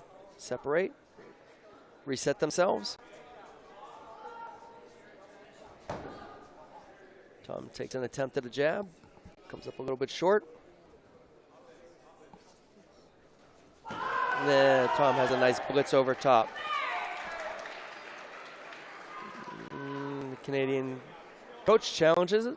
See if they hit simultaneously here.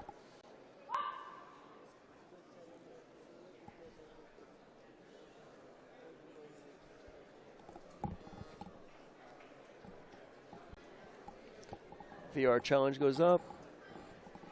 Estiquito out of Guatemala is checking the review. We'll see if the camera's got the angle for this, or if Tom was first on the score. And it's a no. So Tom will get advantage, and Nicholas does not have the VR challenge for the remainder of the match.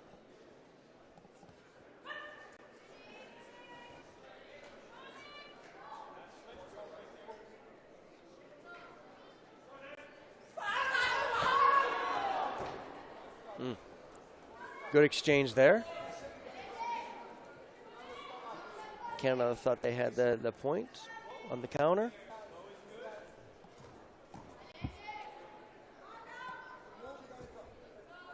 Good testing the distance with Tom, his length. Nicholas a little bit shorter of the two. Makes it challenging to get inside that range.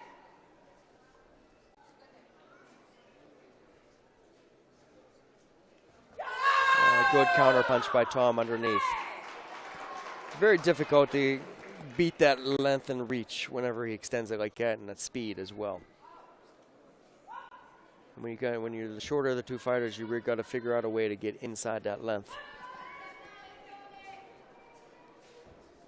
So Tom takes a 2-0 lead with about 1:30 left on the clock.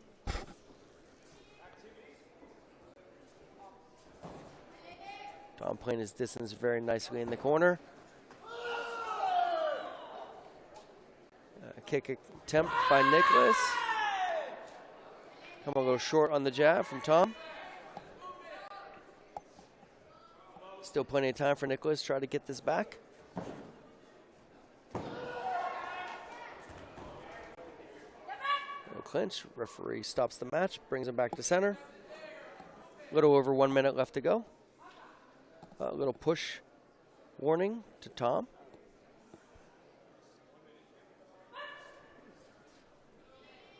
One minute left in the match.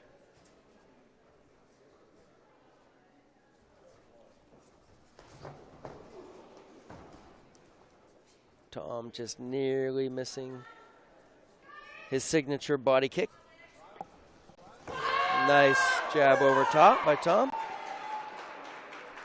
Just getting slightly ahead of Nicholas. Each exchange is going on here. So Tom takes a 3-0 lead with 43 seconds left on the clock.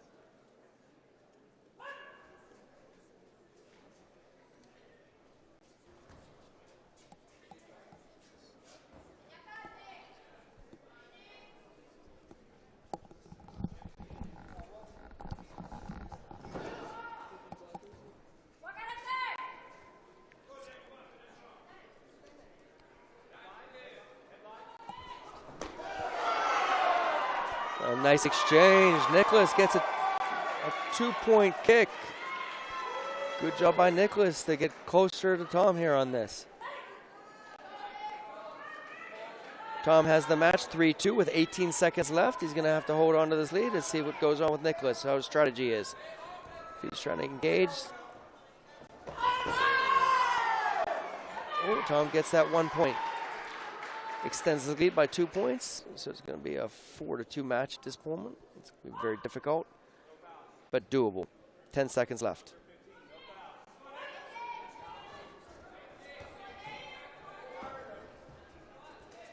Good, good, good. Good activity from Tom. Frustration, keeping him off. Again, not giving him opportunity to hit.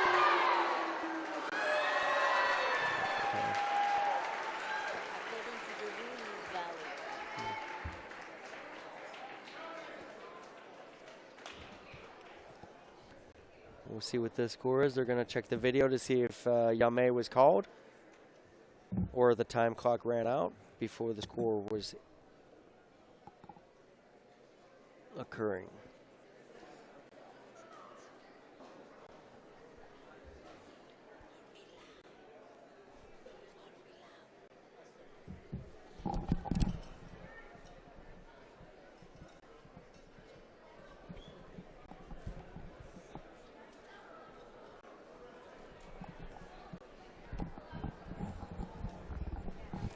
VR goes in. Let's see what the referee says.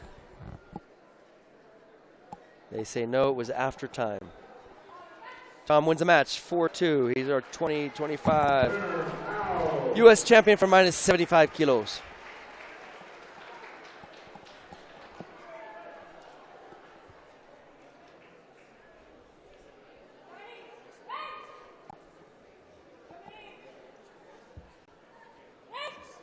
I'd like to thank ABT Electronics for giving us all new TV monitors. Thank you very much for your support of USA Karate. We appreciate every help we can get, and monitors are great this whole weekend. Thank you very much. So we're going to bring the medalists up for these kilograms.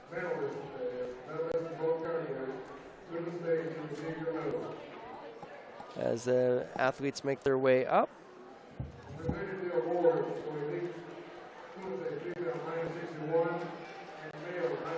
So presenting the awards for the Elite Kumite minus 61 and minus 75 is Cyrus Madani of USA Karate Masters Caucus and Michael Kane, our CEO of USA Karate. As they make their way to the stage, we got our female fighters.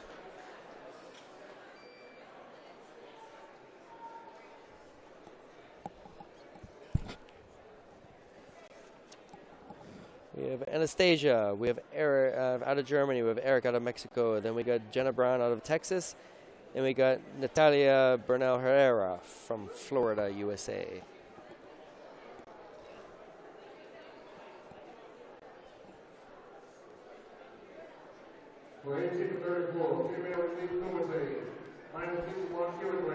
So the minus 61 kilograms, the bronze medalist Jenna Brown. We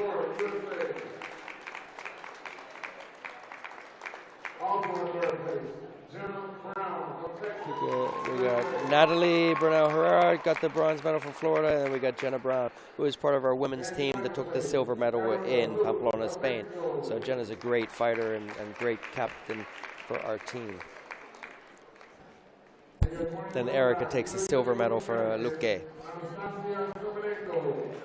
Anastasia Semenenko from Germany comes home with our gold medal.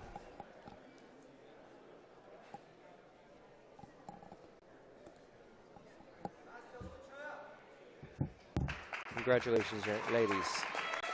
Well-deserved, well-earned fights.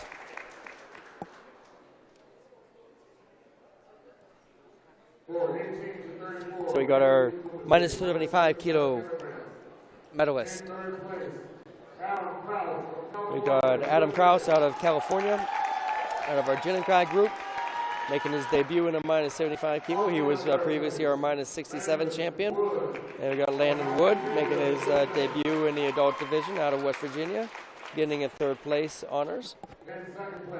Second place, we got Nicholas Rivest out of Canada taking the silver medal, and our many-time champion Tom Scott taking the gold medal for minus 75.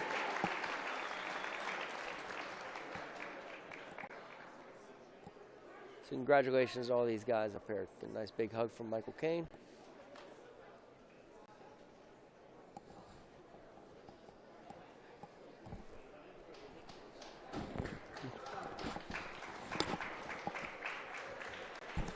So congratulations, everybody. That was awesome.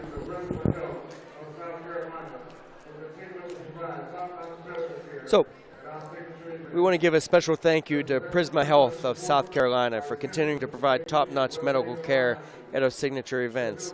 Their professionalism and support are essential to the safety and well-being of our athletes. So I really want to show respect. Those guys are here, same as our volunteers with and their staff members over there, from morning all the way to the night, giving the care to the athletes, making sure the safety and each athlete is taken care of for any type of injury or what might happen out there. Not only for the athletes, but also for the volunteers, coaches, everything, because you never know what's going to happen out there.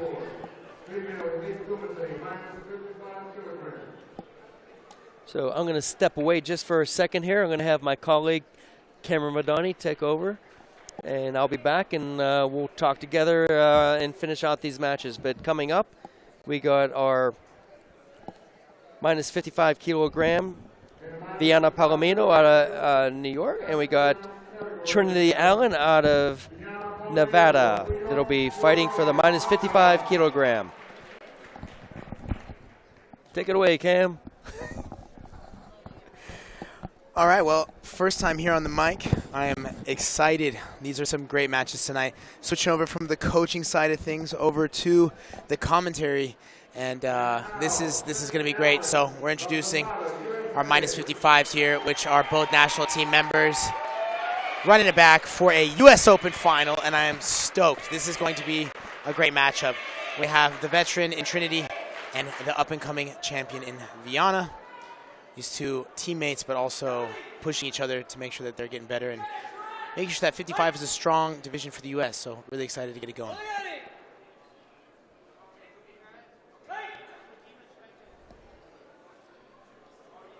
The bows have happened. The judges and referees taking their places. This is going to come down to who can manage their distance better. And now we hear the word distance in karate a lot, but the main premise is both of these athletes have really strong front legs and are tricky and can hit you in multiple different ways. So being able to manage the space and find a moment between the different moves to get the score is what's going to happen. Let's get it going. Right there, you see, that's the testing her right into the front leg activity. Trinity's not going to back off, though, just holding that space all the way through. Again, Viana showing that front leg, and that's usually used to keep space, keep the other athlete at bay, but now she's pulling back a little bit. Trinity just holding her ground. Again, this is where we talk about the front leg battles. Both of them are trying to find that opportunity when maybe the leg's up, when the leg goes down, or between what can happen. And that's our first 30 seconds. We're going to get a passivity or wasting or stalling time call here for both athletes. Almost 11 p.m. here in Las Vegas. Athletes have been pushing for so long. Here we go. Resuming.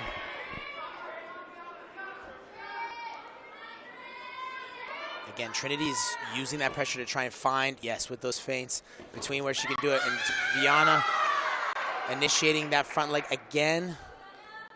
Good attempt by both athletes here.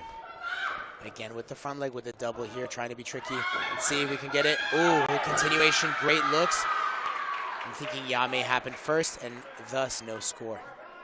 2 minutes, just over 2 minutes left in this bout. Intensity's there. Both athletes knowing each other, testing each other. Now we need to find the spacing. Referee awarding another chewy warning for being out of bounds there. Coming up on 2 minutes, 0-0. Again, using that front leg. She's looking for something off of it. Ooh, almost snuck a kick there in from Trinity. Boom. Ooh, what's the call? Oh my gosh. Oh my gosh. Huge reversal. Took advantage of the foot coming up like that and reverses it for a massive takedown. Now, the Palomino side of things is challenging this one. Now here's the tricky part about this. It was a really good attempt, and I think contact was made. The kick happened before the takedown itself. Now the question is, was the kick actually extended or was it jammed up while Trinity was moving in? That was beautifully executed. And, you know, for the karate athletes and karate fans out there, 3 points and Senshu going against you right away is a solid momentum shift. So not a bad VR here.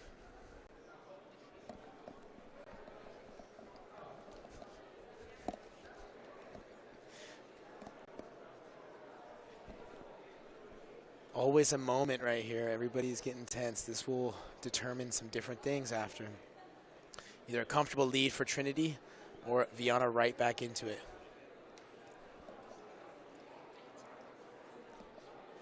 I mean, let's talk about these athletes a little bit. Trinity coming off of 2 Premier League medals, and it's a no awarded for Palomino, who is a very solid junior athlete and now working her way into the senior ranks. So now we have the Senshu advantage awarded for Trinity after a awesome, spectacular takedown. Oh, and takedown. I missed it. You missed a great takedown there. Head Kumite coach Dustin Bald is back on the mic here. And we've been talking about front legs and how both these athletes are using that as a tool, and a timing. Great timing. Great blitz over top by Trinity. Oh, man. Amazing. Does a great job expanding distance and then taking advantage. I'm not sure if you covered this. There's a rematch of the finals. Yep, from the US team trials. US team trials, yeah.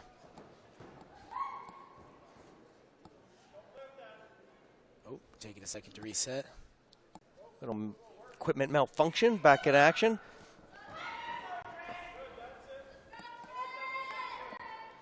It's crazy. A lot of action, but we're just over halfway. Coming up on 1:15 left.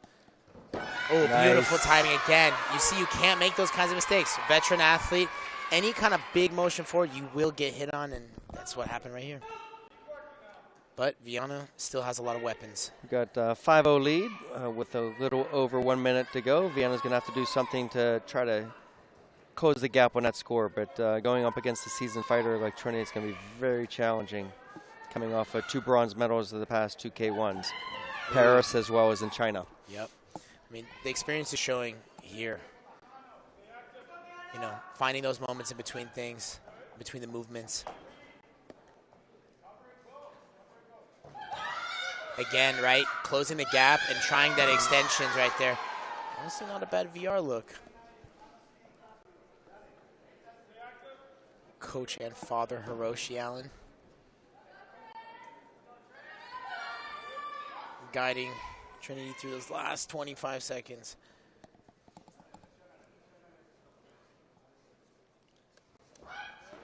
Ooh, good attempt, yeah, good attempt there. And again, with the same timing look. That should just about do it with a little bit of time left, and something majorly changes here. Too much of a gap and not enough time for Viana to overcome. Still possible, though. 15 seconds, yeah. Jodon kicks Spectacular things have happened. Ooh, spin move, nice. Follow up. No. that was, and when we talk about, you know, experience, a move like that leading from a back kick straight to a Kizami jab punch. So it's for our younger fighters to know that just because you have a lead doesn't mean you sit back and try to play it out. Trinity's constantly looking to score points. Yeah, great point. And that'll do it. Yep. Here's our 2025 U.S. Open champion, Trinity Allen. A lot of kudos to Viana for making it on this the grand stage in the finals here. Nice up-and-coming fighter, U21. Oh.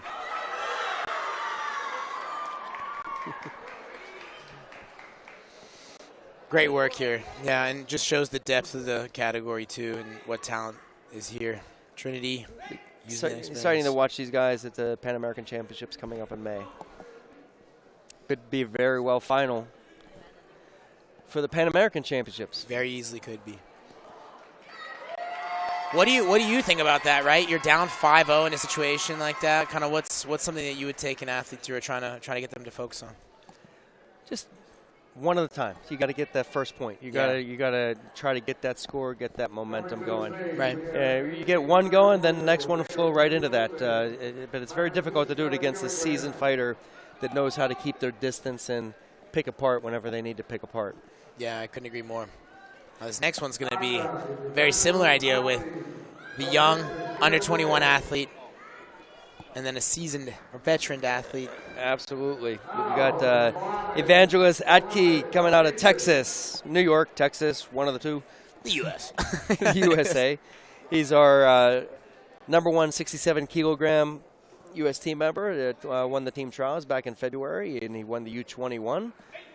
He was also an integral part of our Junior Pan American Game champion team, Junior Pan American Championships Team Kumite down in Brazil this past year. And he'll be making some great progress and being part of the senior team now. Most definitely. And then we got, on the other side, we got we got Momen Mohammed out of Egypt. He's a great fighter also. This will be very interesting because you got a seasoned fighter, like you said, going against the guy making his steps into the adult arena. It was his first time last year. Yeah. The thing that makes both of these athletes special, though, is like they're both explosive, so looking for really quick, just from basic movement type scores, and then what's going to happen after that for both of them. Be very interesting how Evangelos approaches this because, you know, he has such talent and ability. But if you're not letting it fly, it's not going to happen for you. Oh, man, and right to it, though, right? yeah. Literally exactly what you said, right? How's he approaching this? And he is putting the pressure on immediately. I like it. I like how he's coming out aggressive. He's not going to sit back and let this guy think that he can control him. Hearing the cues, big boy. Make sure that he stands strong in those clinch moments.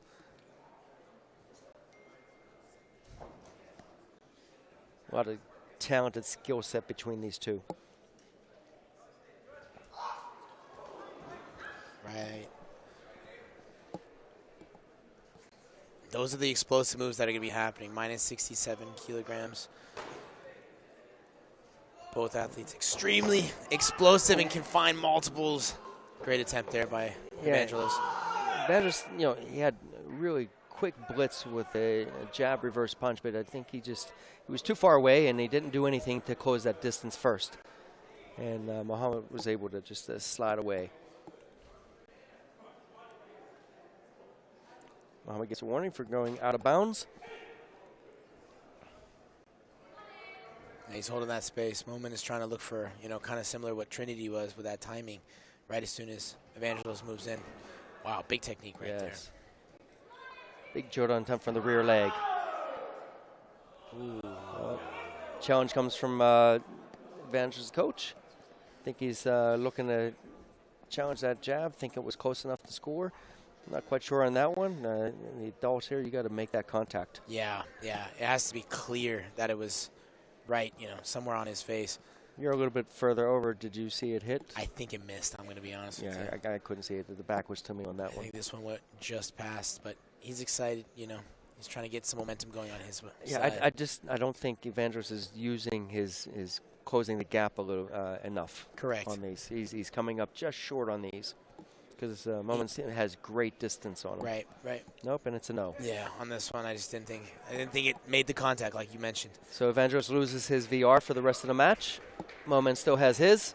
0-0, minute 45 left. Oh, a little bit of a delay here. Evangelos gets a body kick there. But that's the speed. Sneaky. You were talking about the speed, right? It was so fast I didn't even see it. Yeah. Referees liked it. He sold it. Yes. 2-0, Senshu, 145 remaining. Let's see what Moment's going to be doing to try and get the momentum back on his side. He's being a little bit more aggressive now, moving forward, putting the pressure back on Evangelos. Much different style fighting now with Moment. Yeah, it's a different match right here. Minute 30 left. Referees break it apart. Up, Koji Yame. Now this is going to be a warning for Moment. Oh, they're going to give it to Evangelos. Interesting. I think just because he moved his body in first, it might have seemed he's like giving it to both of them. Okay. For not listening there. He tried to break them apart. They weren't. Both a little warning there.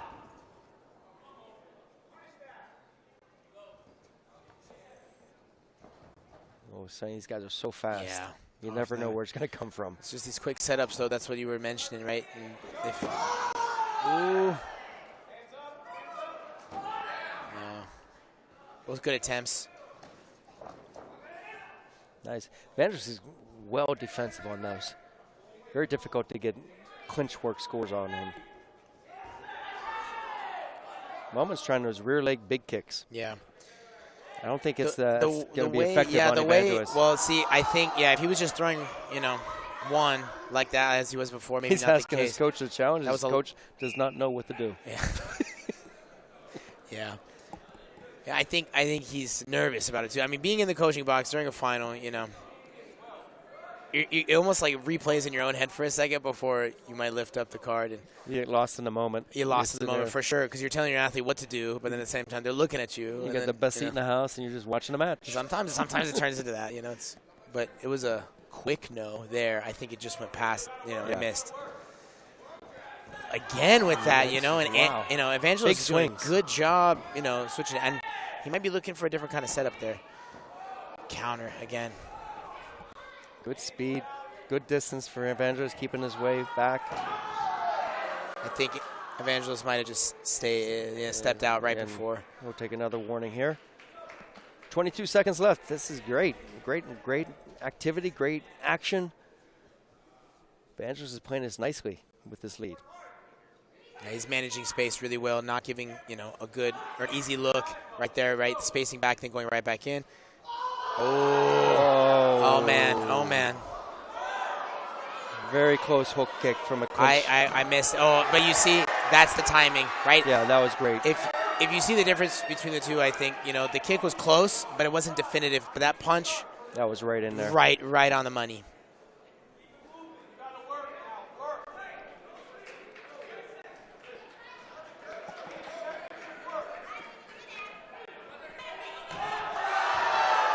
Wow, Moment just keeps going for big swings. It's not working for him. It's not. I mean, in this weight category, those are the ones that are, easier to take advantage because of the speed. Angie building on the lead. 5 seconds here. Oh!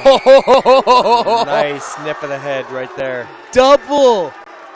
Going low with the same leg and then bringing it up higher in that distance. Very challenging. He's so tricky. Man, like that. He did it. That was great. That was awesome. Yeah. Well, respect. For a moment, he took some big swings with that back leg, and just tried to make it happen. No, and I mean, maybe for someone that can't, or is not able to manage distance as well as Evangelos does, but he's rubbing his shoulders because he is ice cold, and he found his timing throughout his different ones. The big rear leg was not going to work on him.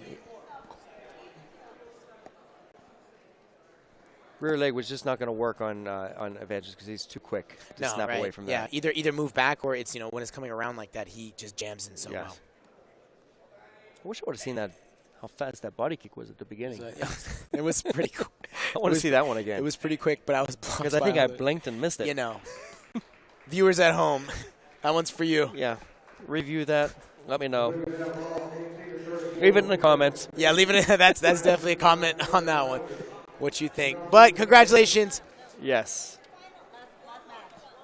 We got one more match coming up. We got one more Which one is match to bring it all together.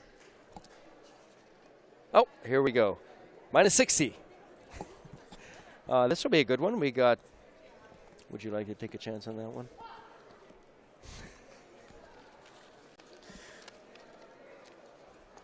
For sure, minus 60. So I will say I do have a personal stake in this one.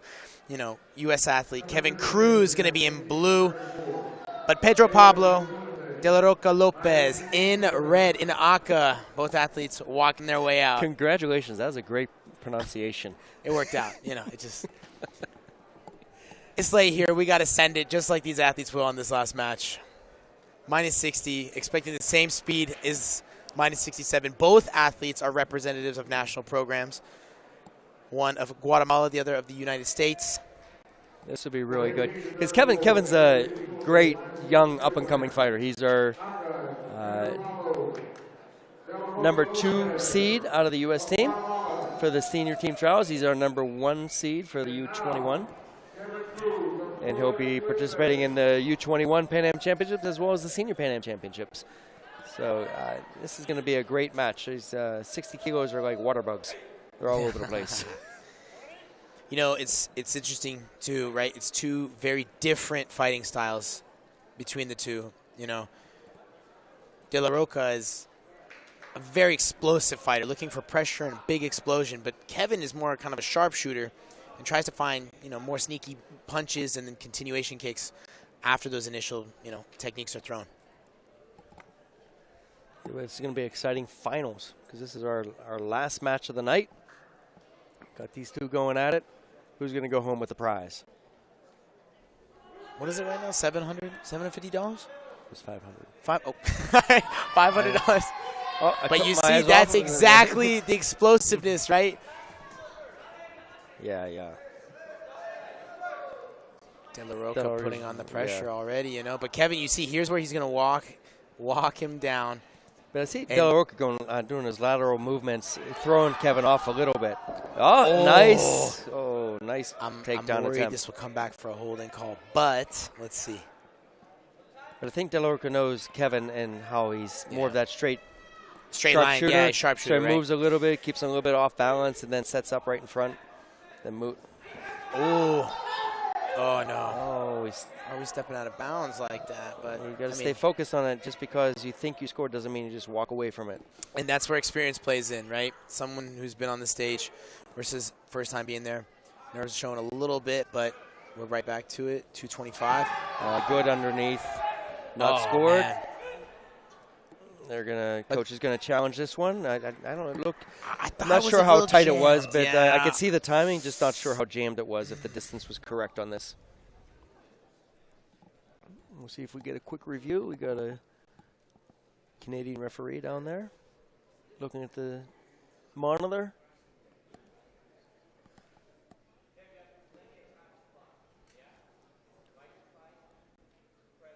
Coach is giving instruction for Kevin out there. U.S. national team trainer over there, too. That's it, Alex Ginesta. Dress sharply. Yes, yeah. You're dressed sharply. We're just matching the vibes, you know? And it's a no here. Like you said, it was jammed, and I agree with that. I could not see the angle. It kind of looked jammed, but we'll see if he makes adjustments here to get the distance for it. Kevin got to be careful so that doesn't happen. Nice extension on the Which jab. way is he going to go? No. I let the bias slide in there a little bit. Yep, De La Roca with a great initial technique. That was a great explosive, and I don't think Alex is going to get this challenge because De La Roca was first. Right, the technique happened right after it. And we got a visit from our director of sport, Brody Burns. Hey, everybody. Are you tired? I think so. It's been a historic U.S. Open for many reasons. Let's see. Yeah, I'm agreeing And we with you are on here this at one. 11:05 p.m. It's 2 o'clock on the East Coast. I hope you're still up there. You're not It is. sleeping. It is, but this is championship fight time. You guys might be at home there nibbling on your bunny ears. Save some chocolate bunny for me when I get home.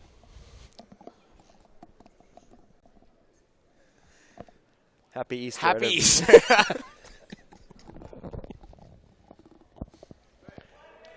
My students, they all know they're supposed to bring me a piece of chocolate from their Easter basket. All right, now my students do too. Unfortunately, a no for that challenge. Like we mentioned, I think it was after the initial score of De La Roca. He gets the century advantage here. Yep. But still a lot of time. Yes, a Over little bit 2 minutes. Nice yeah, timing by I like Kevin. the timing. Oh, he's going to miss that. So De La Roca is going to get the initial score on that. But I liked Kevin's underneath on that. Did It was too. good I did interception. too. That would have been a great time to challenge.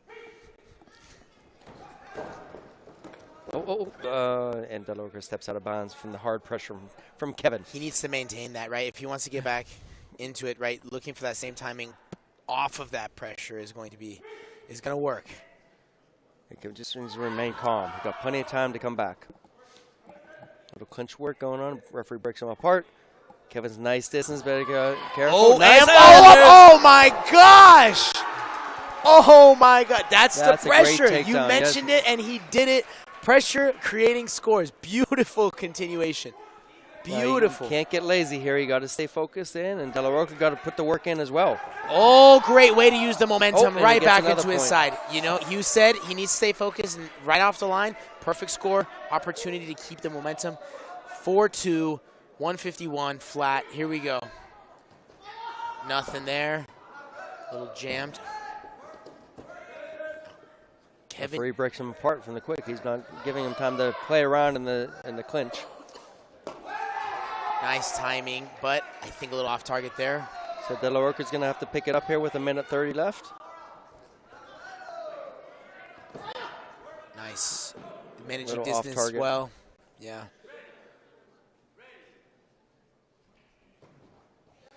Good work by Kevin. Yeah, he just Keeping him needs off to balance. Not giving him a stationary target now. Oh, what a solid body That kick. was nice. Kevin did not have to go on that. He could have just played it out a little bit more. Yeah. He put himself into that. He has a 2-point lead. Now, De La Roca has a century advantage, 4-4. Man, tries to do the same thing. Just over a minute here. Kevin only needs one. Just remain calm. He has this. If he remains calm, he can get the point he needs. Nice timing. I Yes, liked there he gets it. Yep. Good timing counter technique from Cruz. I'm liking what Alex Janessa is saying about not letting him set up, not giving that. Oh! Be careful on that one. There's a knee kick to the head there in a clinch. That was very dangerous. Getting one of potentially several types of penalties. So in that Kevin has 3 warnings there, 5-4 lead, 50 seconds left. Let's see what De La Roca does.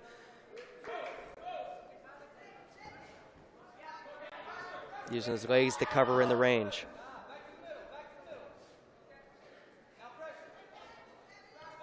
Kevin's listening to his coach quite well. Yes. No, he jammed up. Ooh, second one maybe. Yeah. That first one was he jammed it well, but just didn't stay awake. Like you said, he needs to use it, but then stay awake after. Or he could have just backed off. He did not have to stay there and take that 0 distance score. So he needs one again. De La Roca in the lead with the Senshu advantage. Last 30 seconds. What a fight to end the night, though, right? Yeah, it's great. Oh, man. Apply the pressure. Oh, let's see which way this goes. No, okay, nothing. Under 15. He needs to continue. Oh, man. All right, so this is a crucial moment. Yeah, they're taking take away Senshu or not? Who stepped out first, though? That's the question. I think De La Roca did, both of them. So he's going to lose Senshu here, and it's going to be 5-5. But he has a Wazari. So Kevin needs to score. Exactly. Kevin needs to score. Oh, my goodness.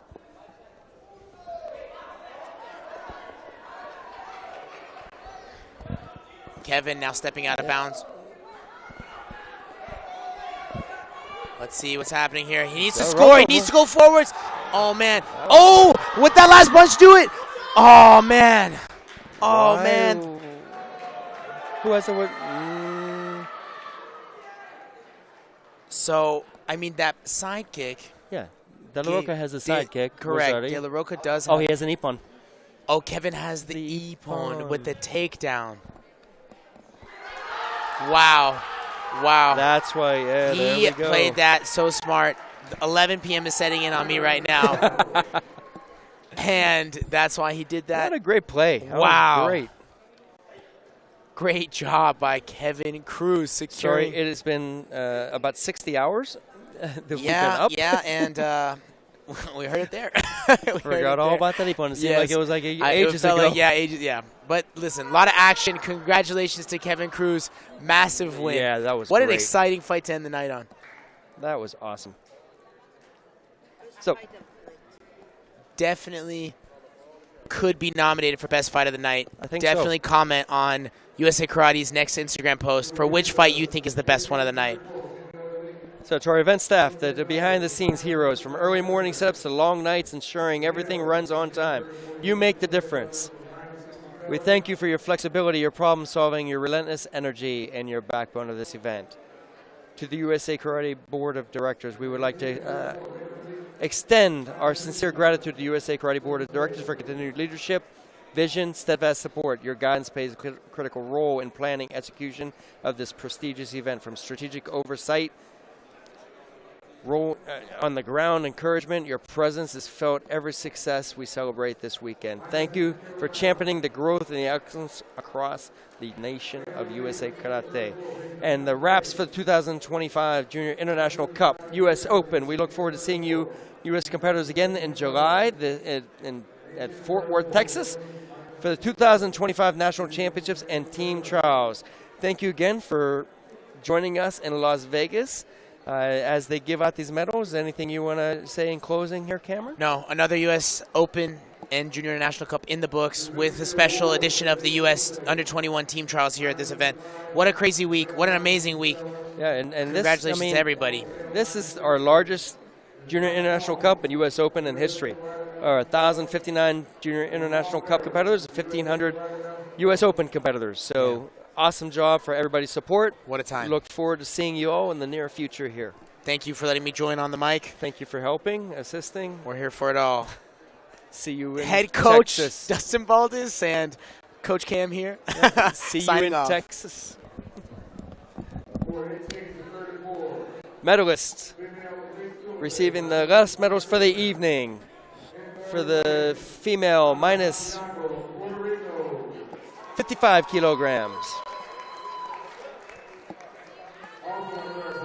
We have Ana Santiago of Puerto Rico. We have Gloria Rosendo from New York. We have Viana Palomino out of New York and Arizona. And we got Trinity Allen out of Las Vegas, Nevada.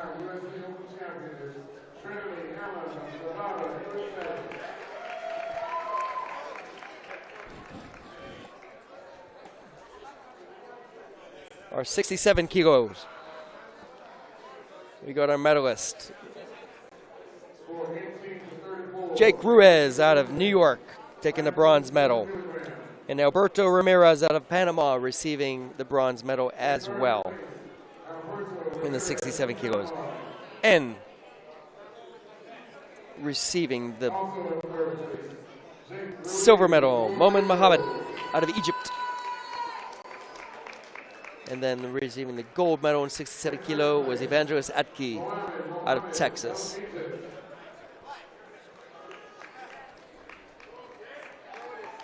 Congratulations, guys, up there. That was awesome. Awesome performances tonight. Awesome fights.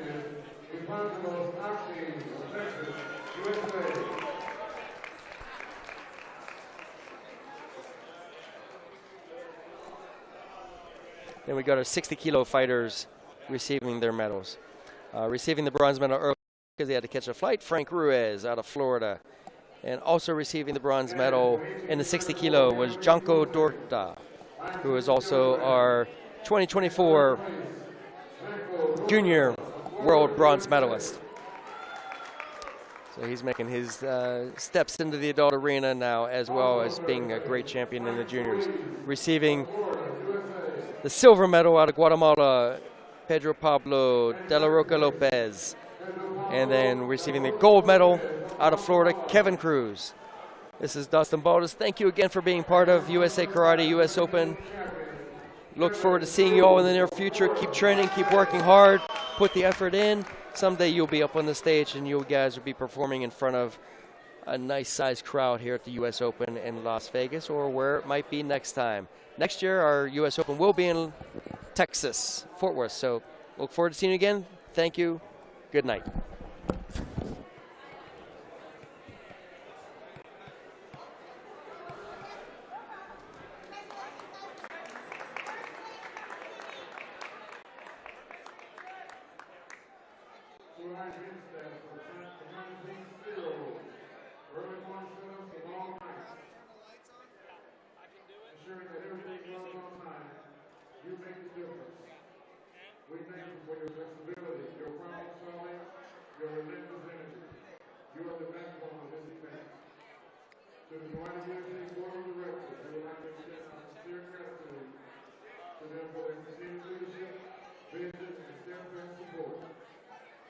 Your guidance played a critical